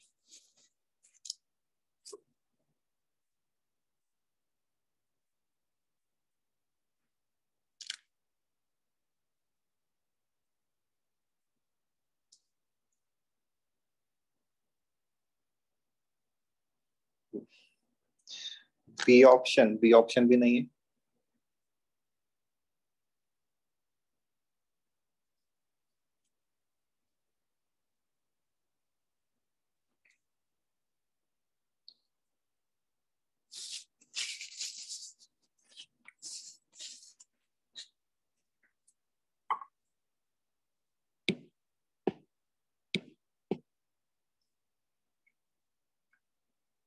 ओके, इस क्वेश्चन का करेक्ट आंसर क्या है देख लेंगे, बट अभी किस क्वेश्चन के लिए अपन को मेथड कौन सा लगाना चाहिए।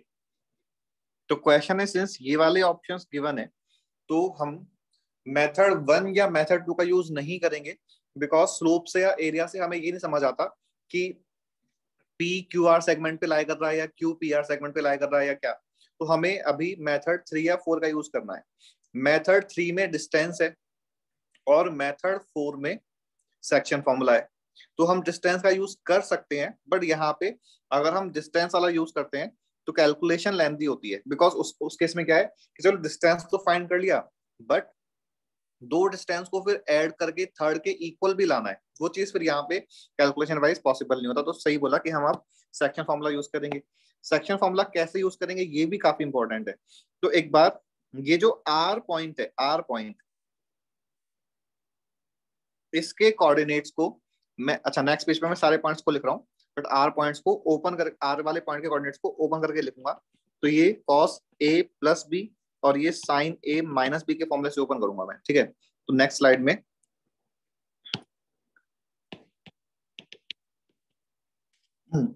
पॉइंट पी जो था वो तो एज इट इज लिख दिया, and point P is minus sine beta minus alpha minus cos beta, point Q is cos of beta minus alpha sine beta, and point R open किया cos of A plus B, तो cos ए cos B minus sine ए sine B, ये तो x coordinate हो गया। ऐसे ही y coordinate sign of beta minus alpha sine beta cos theta minus cos beta sine theta. ठीक है, अब हम अगर ऑब्जर्व करें सेक्शन फॉर्मूले में, जैसे सेक्शन फॉर्मूला होता क्या है कि अगर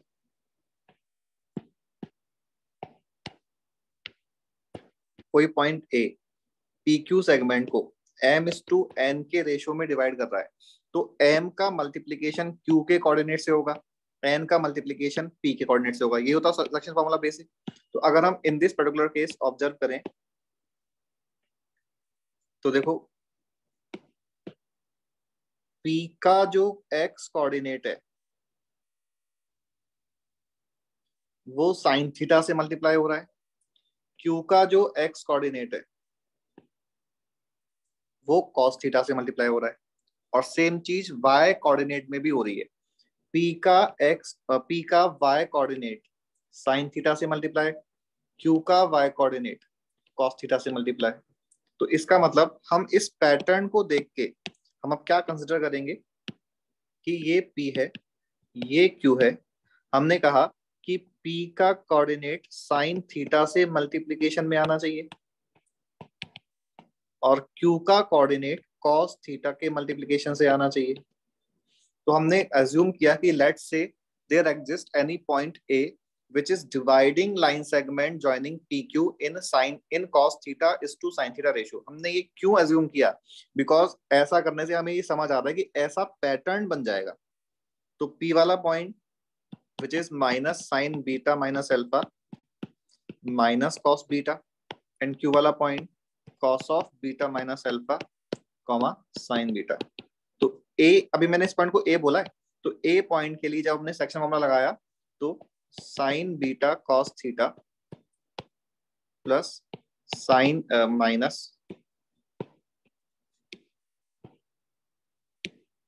minus sine beta minus alpha sine theta, ये तो एक्स कोऑर्डिनेट हो गया। तो वाई कोऑर्डिनेट लिखा तो एक मिनट मैंने गलत कर दिया,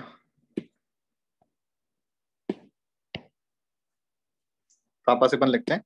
तो एक्स कोऑर्डिनेट तो cos beta minus alpha cos theta और minus sine beta minus alpha sine theta. देखो सभी को ये एक्स कोऑर्डिनेट समझ आ रहा है क्या? और एक्स कोऑर्डिनेट समझ आ गया तो एक बार वाई कोऑर्डिनेट तुम लोग लिखो, जिससे कि थोड़ा क्लियर रहे कि हमने कैलकुलेशन करने के लिए क्या किया है।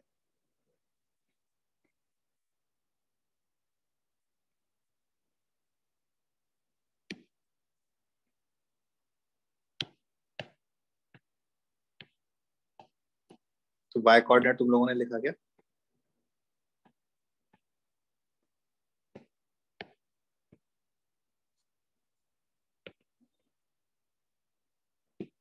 ओके, अब मैं वाई कोऑर्डिनेट लिखता हूँ। तो वाई कोऑर्डिनेट आ जाएगा साइन बीटा, हाँ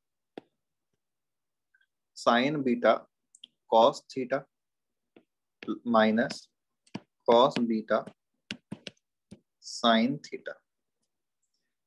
हाँ, ये कॉस हमने ओपन जो किया था वो कॉस ए प्लस बी फॉर्मूले से तो ओपन किया था, पर अपन को वापस से फॉर्मूला लगाना नहीं है। तो हमने अभी पॉइंट ए कंसिडर किया, जो एक चीज तो भूल ही गए कि जब हम sine theta is to cos theta ratio में डिवाइड कर रहे हैं तो डिनोमिनेटर में cos theta plus sine theta भी आएगा।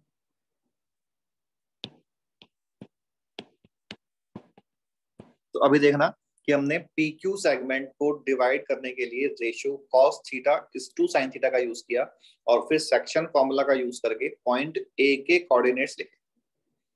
ठीक है,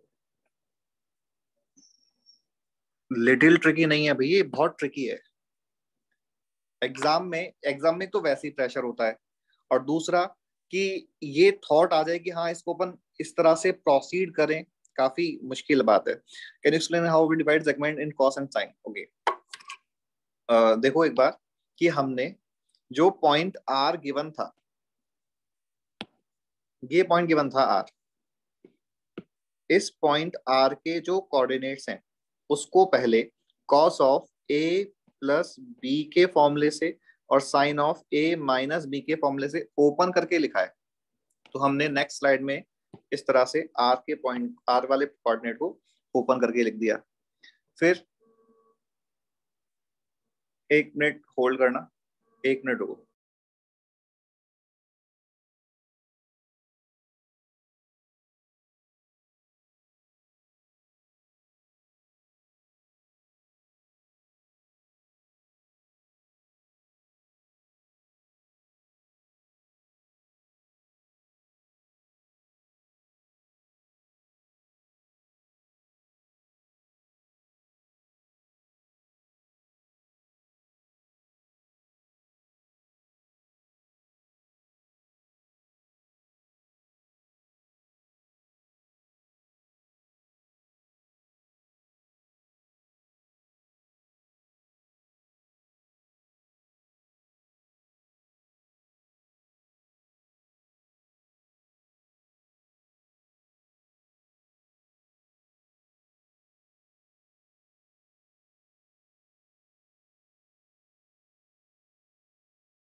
हाँ, तो एक बार वापस से देखना।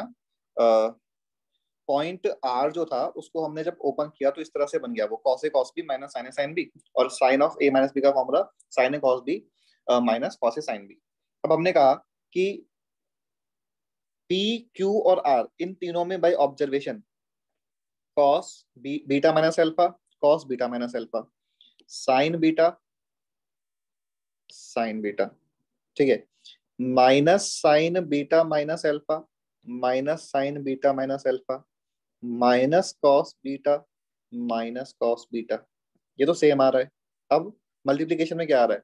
कॉस के मल्टीप्लीकेशन में कॉस थीटा, इस वाले साइन के मल्टीप्लीकेशन में साइन थीटा, यानी कि दोनों के एक्स कोऑर्डिनेट्स जो हैं उनका मल्टीप्लीकेशन तो कॉस थीटा से हो रहा है, नहीं सॉरी, दोनों के, जैसे पॉइंट क्यू का जो एक्स कोऑर्डिनेट है उसका मल्टीप्लीकेशन कॉस थीटा से हो रहा है, पॉइंट पी का जो एक्स कोऑर्डिनेट है उसका मल्टीप्लीकेशन साइन थीटा से हो रहा है। तो हमें क्या चाहिए? पॉइंट क्यू को तो कॉस थीटा से मल्टीप्लाई करना है, पॉइंट पी को साइन थीटा से मल्टीप्लाई करना है। तो ये भी एक्स कोऑर्डिनेट में तो चलो मैच कर रहा है, वाई कोऑर्डिनेट चेक करते हैं। तो वाई कोऑर्डिनेट में भी पॉइंट क्यू का वाई कोऑर्डिनेट जो है वो कॉस थीटा से मल्टीप्लाई हो रहा है, और पॉइंट पी का वाई कोऑर्डिनेट जो है वो साइन थीटा से मल्टीप्लाई हो रहा है। तो क्यू का वाई कोऑर्डिनेट कॉस थीटा से, पी का वाई कोऑर्डिनेट साइन थीटा से, इसलिए हमने रेशियो को cos theta is to sine theta लिया था। बट हमने जब कॉस थीटा इस साइन थीटा लिया और पॉइंट ए के कोऑर्डिनेट्स ये लिखे, तो अभी डिनोमिनेटर में भी cos theta plus sine theta आएगा, लेकिन पॉइंट आर के डिनोमिनेटर में cos theta is to sine theta नहीं लिखा हुआ है। ठीक है, तो if point A is equal to point R, तो ये कब पॉसिबल है? When cos theta plus sine theta is equal to 1 हो जाए। पॉइंट ए और पॉइंट आर इक्वल कब हो सकते हैं? When denominator cos theta plus sine theta is equal to 1। तुम लोग बताओ इस ट्रिग्नोमेट्रिक इक्वेशन को सॉल्व करके थीटा की वैल्यू क्या आएगी?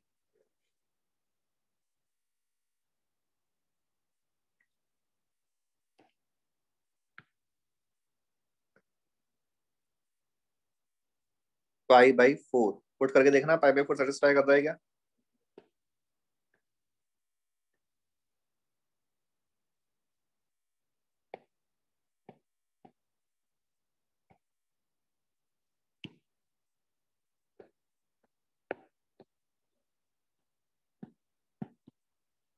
और भी बताओ।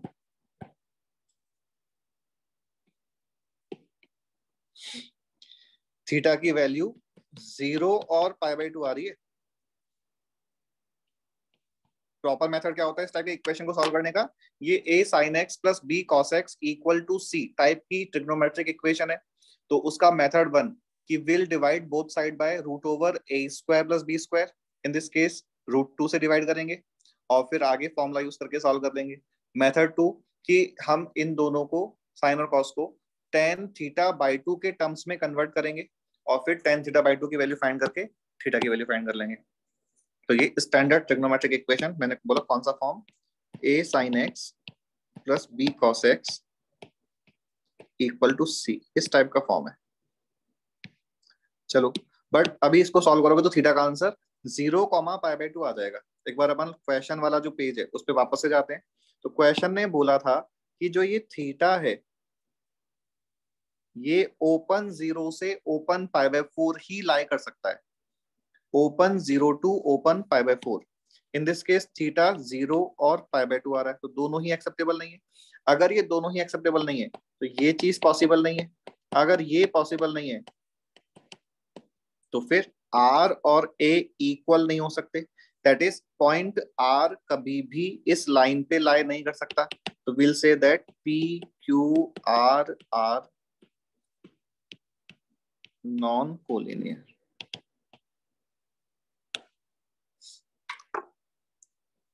PQR are non collinear. और आप ऑप्शन डी जो है ये हमारा आंसर हो जाएगा। तो ये क्वेश्चन काफी टफ क्वेश्चन की कैटेगरी का क्वेश्चन है, इजी तो बिल्कुल भी नहीं है। तो एक बार देखो इस क्वेश्चन में टफ क्या क्या चीजें हैं। एक तो कि पॉइंट आर को ओपन करके और फिर cos theta is to sin theta का रेशो एज्यूम करेंगे, ये सबसे टफ बात है। अगर हम इसको, उससे भी पहले टफ बात ये है कि इस क्वेश्चन को सेक्शन फॉर्मूले से सॉल्व करना है, ये चीज, बिकॉज अपन ने कहा कि इस केस में तो अपन डिस्टेंस फॉर्मूला कि sum of any two distances is equal to third distance से भी ट्राई कर सकते थे। और अगर एग्जाम में अपन ने वो मेथड ले लिया तो बहुत टाइम लग जाएगा और सॉल्व होगा नहीं। फिर ये फर्स्ट स्टेप तो वही टफ हो गया। सेकंड चलो अपन ने ये सोच लिया कि सेक्शन फॉर्मूले से जाएंगे, तो सेक्शन फॉर्मूले में अगर अपन ने k:1 का रेशियो लिया तो फिर कंपेयर करने में बिल्कुल हो जाता है k:1 का रेशियो लेके, बट कंपेयर करने में कैलकुलेशन ज्यादा होती है। और अगर हम by observation directly cos theta is to sin theta का रेशियो ले लें तो कैलकुलेशन कम होती है। बट हमने शॉर्टेस्ट पॉसिबल वे में इसे अगर सॉल्व किया है तो भी आई बिलीव कि मिनिमम 3 मिनट्स, तो अगर हमें सब कुछ पहले से पता भी होता तो भी मिनिमम 3 मिनट्स लग जाते हैं और एग्जाम में इतना ज्यादा टाइम होता नहीं है। तो इसलिए क्वेश्चन काफी टफ कैटेगरी का क्वेश्चन है। बट अभी अपन इसके साथ जो हमारी बात चल रही थी किसकी, कोलिनियरिटी ऑफ 3 पॉइंट्स, वो अपना कंप्लीट है। तो बताओ कि अभी किसी को भी अभी तक के पोर्शन में कोई डाउट?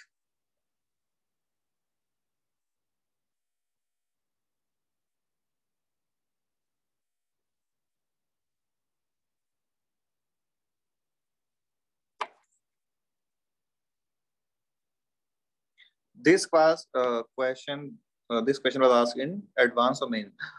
ये एडवांस में था 2008 में।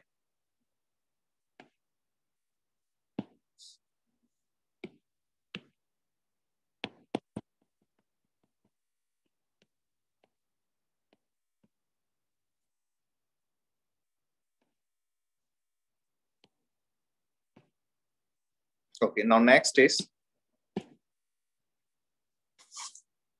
equation of straight line in various forms.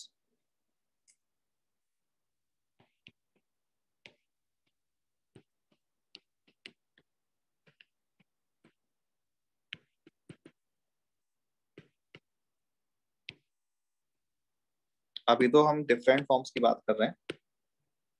ये जो तुमने बोला है y equal to mx plus c, ये वन ऑफ द फॉर्म्स है। वेरियस फॉर्म्स में अब क्या इक्वेशन स्ट्रेट लाइन में हम फर्स्ट पॉइंट ले ही लेते हैं सीधे कि तुम्हें क्या लगता है एक लाइन को ड्रॉ, xy प्लेन है और क्वेश्चन बोल रहा है एक लाइन ड्रॉ करनी है, तो एक लाइन को ड्रॉ करने के लिए मिनिमम इंफॉर्मेशन क्या चाहिए?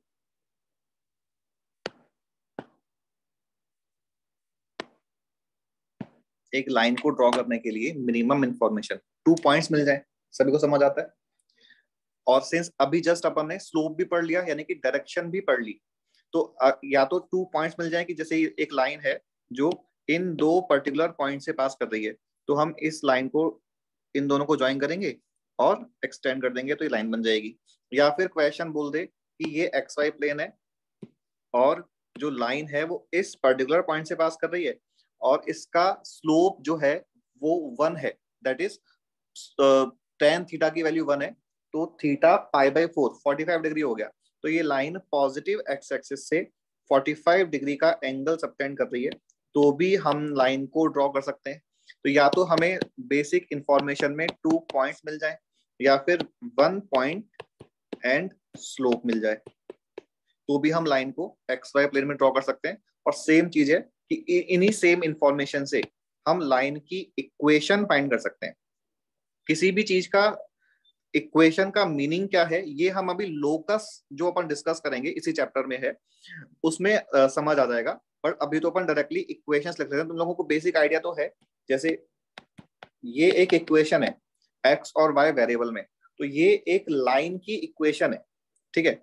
अभी हम डिस्कस करेंगे, बट एक छोटा सा पॉइंट पहले कि अगर ये बोला जाए कि हमें चेक करना है कि whether this line is passing through point 2,1 और नॉट, बताना।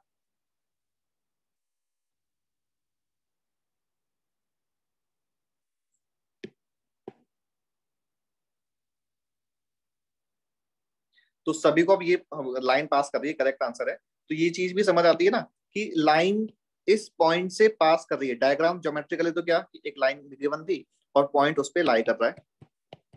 मैथमेटिकली क्या कि हमने इस पॉइंट को इस लाइन में पुट किया, दैट इज एक्स के प्लेस पे एक्स कोऑर्डिनेट और वाई के प्लेस पे वाई कोऑर्डिनेट।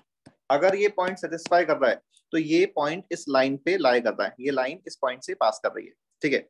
सेकंड चीज तुमसे ये बोला जाए कि 2x + y = 5 एक लाइन है, लाइन 1, और x - y = 3 लाइन 2 है। और ये दोनों लाइन, ये दूसरी लाइन है x - y = 3, ये दोनों लाइन जिस पॉइंट पे इंटरसेक्ट कर रही हैं उस पॉइंट के कोऑर्डिनेट्स बताओ। तो दो लाइन का इंटरसेक्शन पॉइंट कैसे फाइंड करते हैं और आंसर क्या होगा बताओ।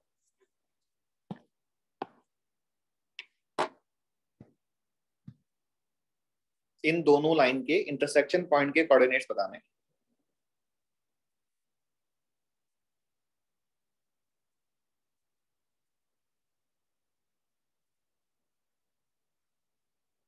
तो इंटरसेक्शन पॉइंट का मतलब कि इन दोनों इक्वेशंस को साइमल्टेनियसली सॉल्व करना है, और सॉल्व करके जो x और y की वैल्यूज आएंगी वो ही उस पॉइंट के कोऑर्डिनेट्स हो जाएंगे। तो यहाँ पे सॉल्व किया तो इन दोनों को ऐड किया तो x का वैल्यू 8/3 आ रहा है,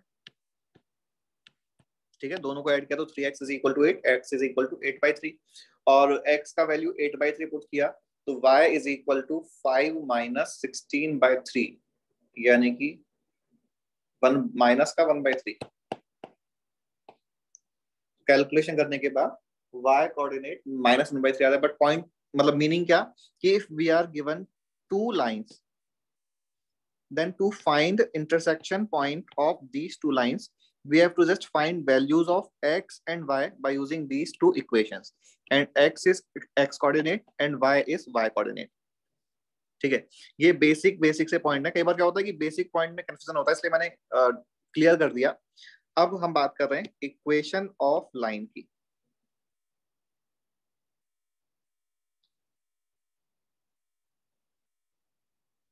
इक्वेशन ऑफ लाइन में हमने कहा कि since minimum information required to find a line is point and slope और 2 पॉइंट, तो फर्स्ट 2 पॉइंट यही है। First point in equation of line is point slope form. Point slope form क्या कि if line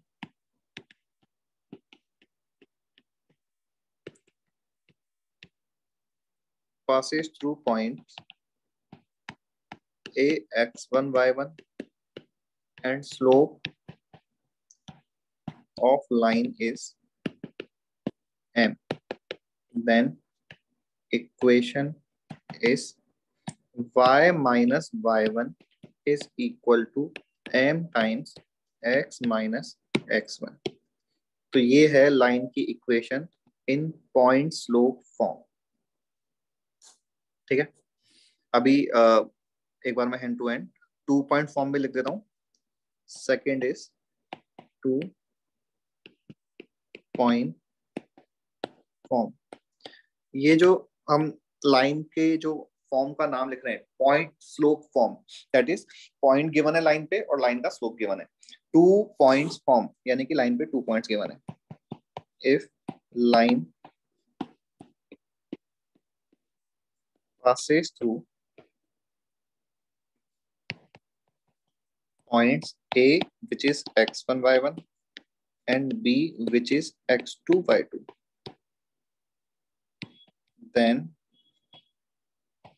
equation of line is y minus y1 is equal to y2 minus y1 upon x2 minus x1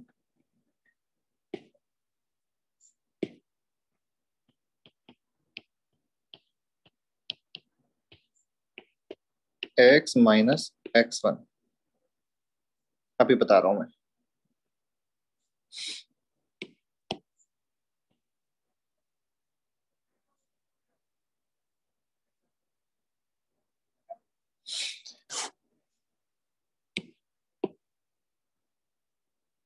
अब एक बार देखो कि अगर first और second point में जो फॉर्मूला हमने लिखा है उसको हम कंसीडर करें तो एक्चुअल में दोनों ही सेम बात है।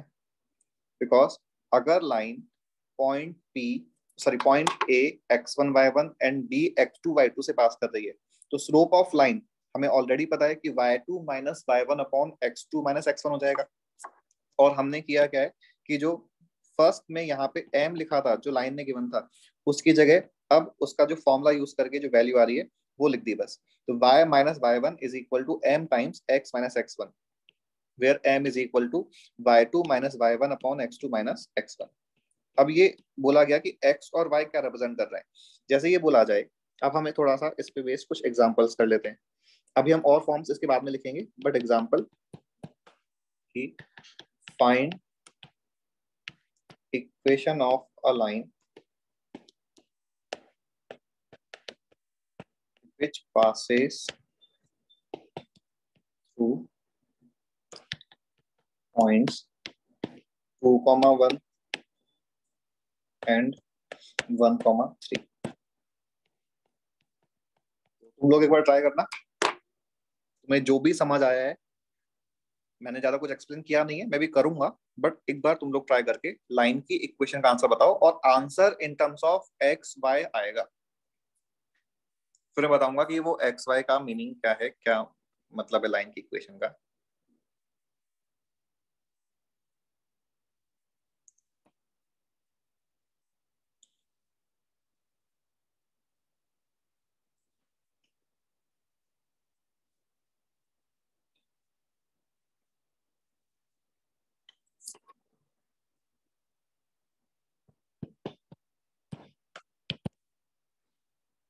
तो 2 पॉइंट दे रखे हैं तो किसी भी एक पॉइंट को हम x1 y1 और दूसरे पॉइंट को x2 y2 ले सकते हैं।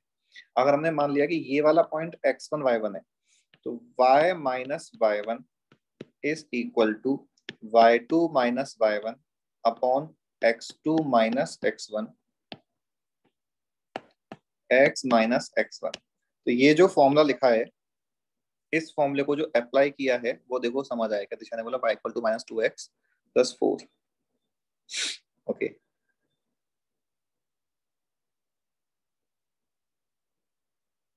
मतलब कि तुम्हारा आंसर है 2x plus y equal to 4, 2x plus y equal to 3।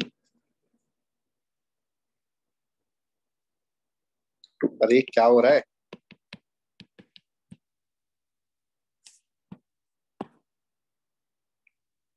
But I believe कि दिशा, वेदांत और आयशा ने ये तो समझ लिया कि करना क्या है। वो कैलकुलेशन मिस्टेक कुछ करी है तो इसी वजह से उनके कॉन्स्टेंट्स अलग अलग आ रहे हैं। बट ठीक है, मेथड क्लियर है, मतलब मेथड ठीक है तुम्हारा। तो एक बार देखना कि यहाँ पे हमने जो ये फॉर्मूला अप्लाई किया है इस फॉर्मूले में x और y जो है वो तो x और y ही, अरे यार वो तो x और y ही है, ये x है और ये y है, तो यहाँ भी x है और y है, इनको चेंज कुछ नहीं किया तो x y रहेंगे।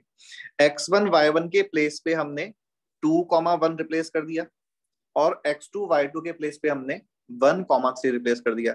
अब इसकी कैलकुलेशन करेंगे तो ये है y minus 1 is equal to -2 times x minus 2, तो 2x plus y equal to 5। हाँ, 2x plus y equal to 5 आ रहा है, तो ये बन जाएगा कैलकुलेशन करने के बाद 2x plus y equal to 5। तो ये वाला पार्ट तो कैलकुलेशन का पार्ट है, ये वाला स्टेप क्लियर है। तो ये point slow form, sorry 2 point form वाला जो फॉर्मूला है उसका एक बेसिक एप्लीकेशन हो गया।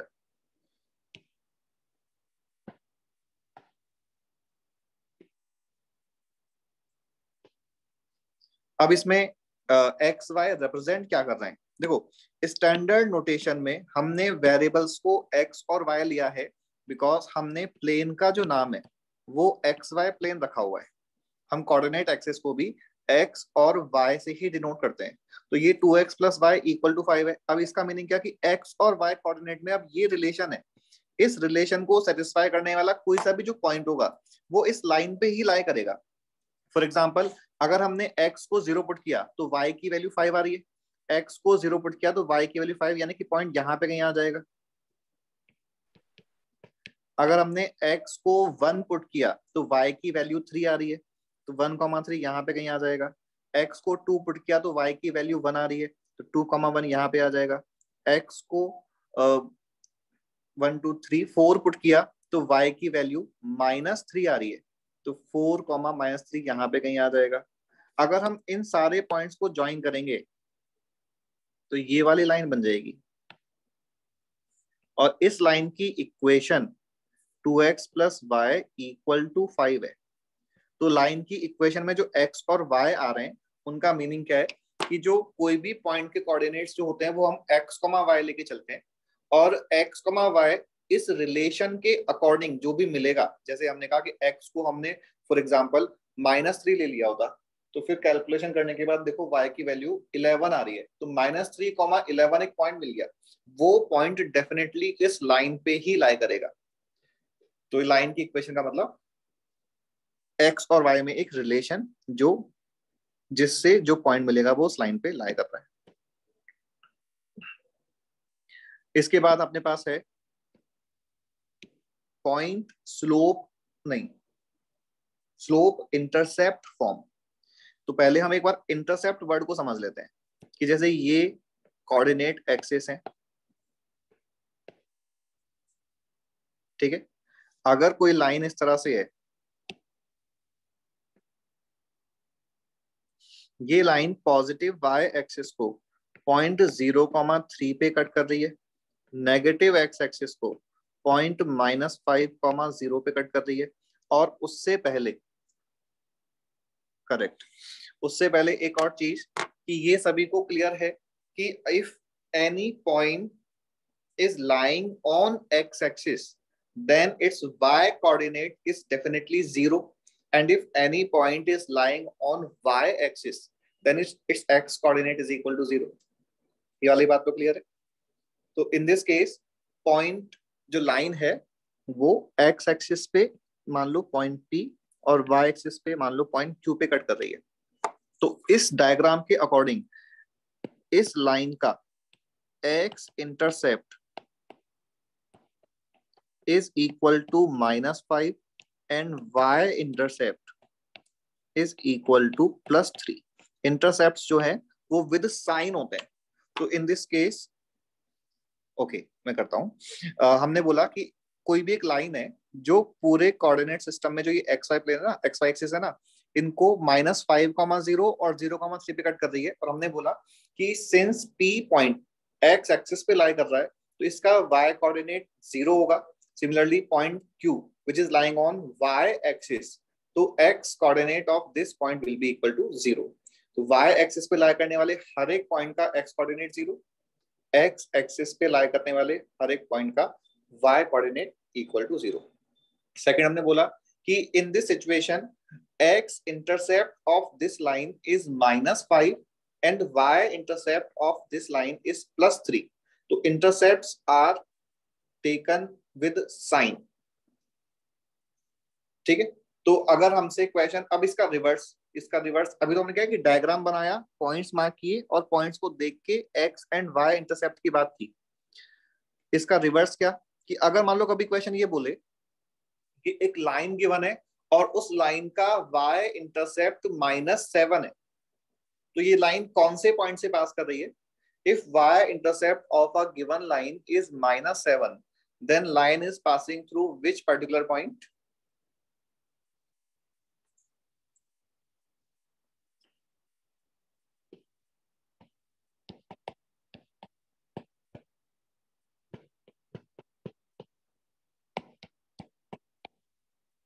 Voice is lagging. No. Okay. If line is if y intercept of line is -7, then line is passing through point 0, -7. Is it clear? तो अगर हमें इंफॉर्मेशन इंटरसेप्ट की टर्म्स में गिवन है तो उस इंटरसेप्ट को भी हम पॉइंट के फॉर्म में यूज कर सकते हैं, ठीक है। तो मैं अभी इस डायग्राम को तो यहीं पे छोड़ रहा हूं, जिससे कि जब तुम नोट्स रिवाइज करो तो तुम्हें क्लियर हो कि इंटरसेप्ट क्या है। और नेक्स्ट स्लाइड में पॉइंट स्लोप फॉर्म लिख रहा हूं। Next point number 3,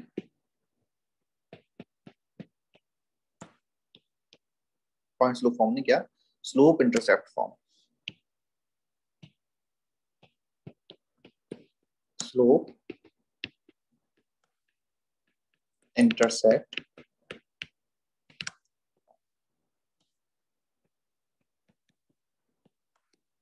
equation of a line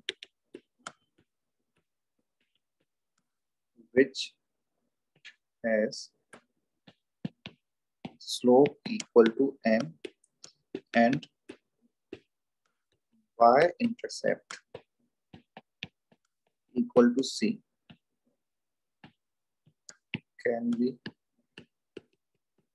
written as, तुम लोग बताओ इक्वेशन क्या आएगी और कैसे आएगी। अगर हमें अभी तक ठीक है, बिल्कुल करेक्ट आंसर है, बट अभी तक अपन को पॉइंट स्लोप फॉर्म और 2 पॉइंट फॉर्म पता है लाइन का। इसी चीज का यूज करके हमें स्लोप इंटरसेप्ट फॉर्म वाले लाइन की इक्वेशन को डेराइव करना है। और कैसे करना है कि किसी भी लाइन के इक्वेशन के लिए हमें स्लोप मिल जाए, तो स्लोप तो पॉइंट पता ही है, स्लोप तो m पता ही है। सिंस y इंटरसेप्ट जो है वो c है, तो इसका मतलब कि लाइन 0, c पॉइंट से पास कर रही है। तो हमने पॉइंट स्लोप फॉर्म का यूज करा, y - y1 is equal to m times x - x1। समझ आ रहा है? y - y1 is equal to m times x - x1।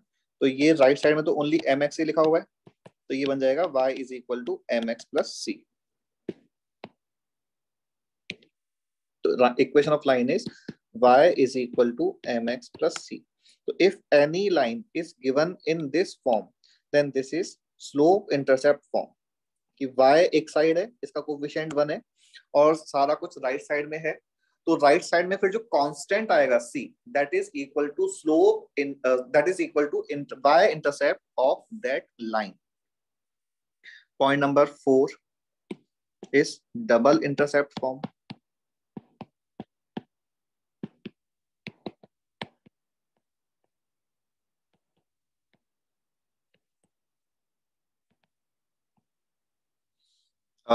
ये स्टैंडर्ड नहीं है। डबल इंटरसेप्ट फॉर्म में क्या, इफ x इंटरसेप्ट, या एक साथ ही लिख लेते हैं, if x and y intercept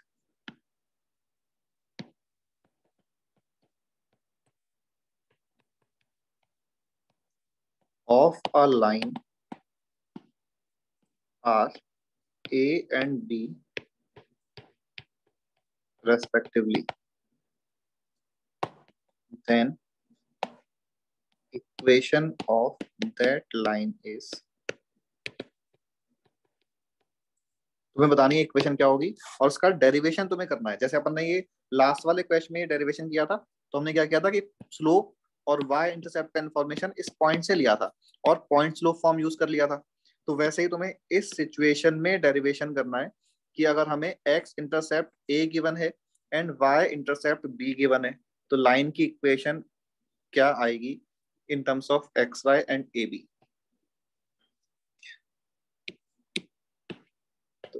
और किस तरह से प्रोसीड करना है कि if x intercept is equal to a, तो line is passing through point a, 0। if y intercept is equal to b, then line is passing through point 0, b. Point slope form is line is passing through point x1 y1 and has slope is equal to m. Then equation of line can be written as y minus y1 is equal to m times x minus x1. अब इसका meaning क्या कि मान लो question बोल रहा है कि एक लाइन है जो पॉइंट 2,3 से तो पास कर रही है और इसका स्लोप जो है वो -4 है, तो लाइन की इक्वेशन अपन क्या लिखेंगे, y minus 3 is equal to m times x minus x1. y minus y1 is in this case 3, m in this case -4 and x1 is 2. तो ये सिंप्लीफाई करने के बाद 4x plus y is equal to 11 बन जाएगा। तो ये है पॉइंट स्लोप फॉर्म। बट हमने बोला कि डबल इंटरसेप्ट फॉर्म वाला लाइन बनाने के लिए information is given as x intercept is equal to a। तो हमने यूज किया कि that line is passing through point a, 0। y intercept is given as b, then that line is passing through 0, b। अब अगर अपन को line पे 2 point मिल गए तो 2 पॉइंट फॉर्म से हम लाइन की इक्वेशन लिख सकते हैं।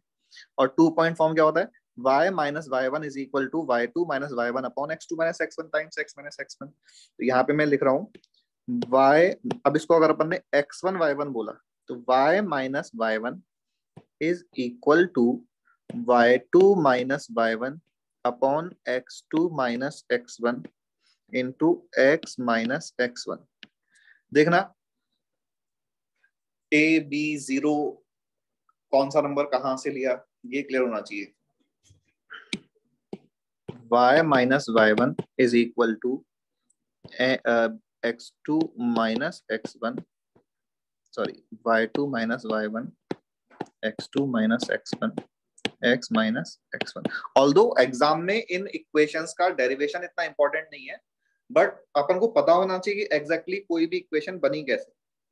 तो हमने कहा ये तो बेसिक फॉर्मूला है, ये बेसिक फॉर्मूला यूज किया कैसे कि इसको तो हमने x1 y1 और इसको हमने x2 y2 कंसिडर किया। x2 y2 x1 y1 अगर कंपेयर करें तो y1 के प्लेस पे 0 आ गया, x1 के प्लेस पे a आ गया, ठीक है। और इन दोनों पॉइंट से y2 minus y1 upon x2 minus x1 यहाँ पे लिखा हुआ है। तो ये लाइन की equation y is equal to minus b upon a x minus a, that is ay plus bx is equal to minus plus। और अगर हम इसको a b से डिवाइड करें तो y upon b plus x upon a is equal to 1 बन जाती है। तो फाइनली हमारा जो आंसर है मैं यहाँ लिख रहा हूँ कि equation of line is x upon a plus y upon b is equal to 1, जो इजीली हमें याद भी रहेगा। और एक बार अब इस पूरी सिचुएशन को वापस से समझते हैं और यहाँ पे आज की क्लास अपन एंड कर देंगे। तो एक बार ये तो सारा हटा देते हैं।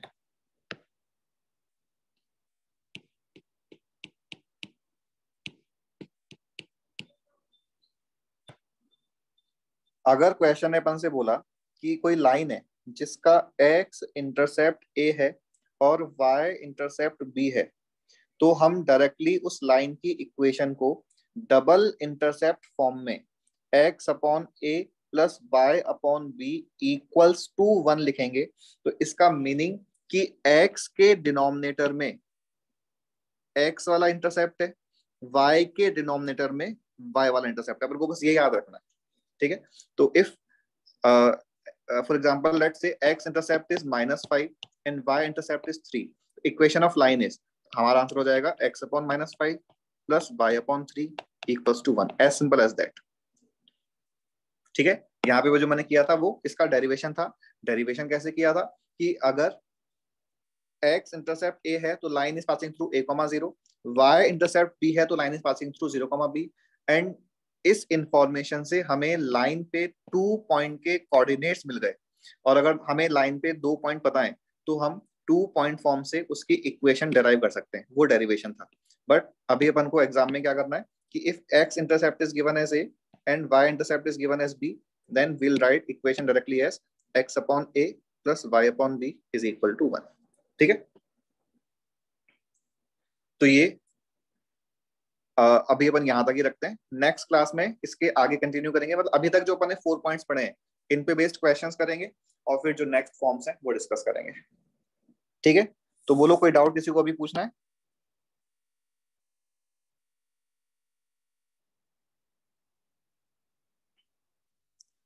होमवर्क में थोड़ा सा डिफरेंट है।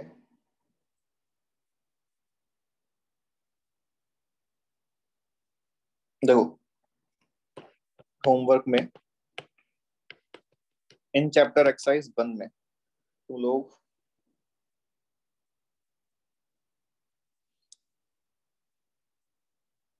Question number 1 to question number 7 solve कर सकते हो। ठीक है, आफ्टर दैट इन चैप्टर 2 नहीं करनी है अभी। आफ्टर दैट इन चैप्टर 3 नहीं करनी है अभी।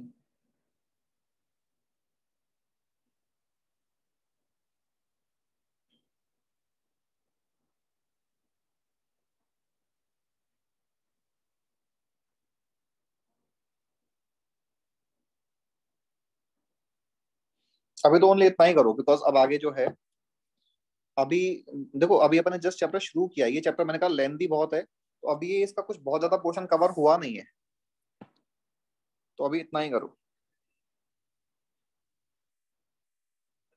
हाँ ठीक है, कोई प्रॉब्लम नहीं है ओम।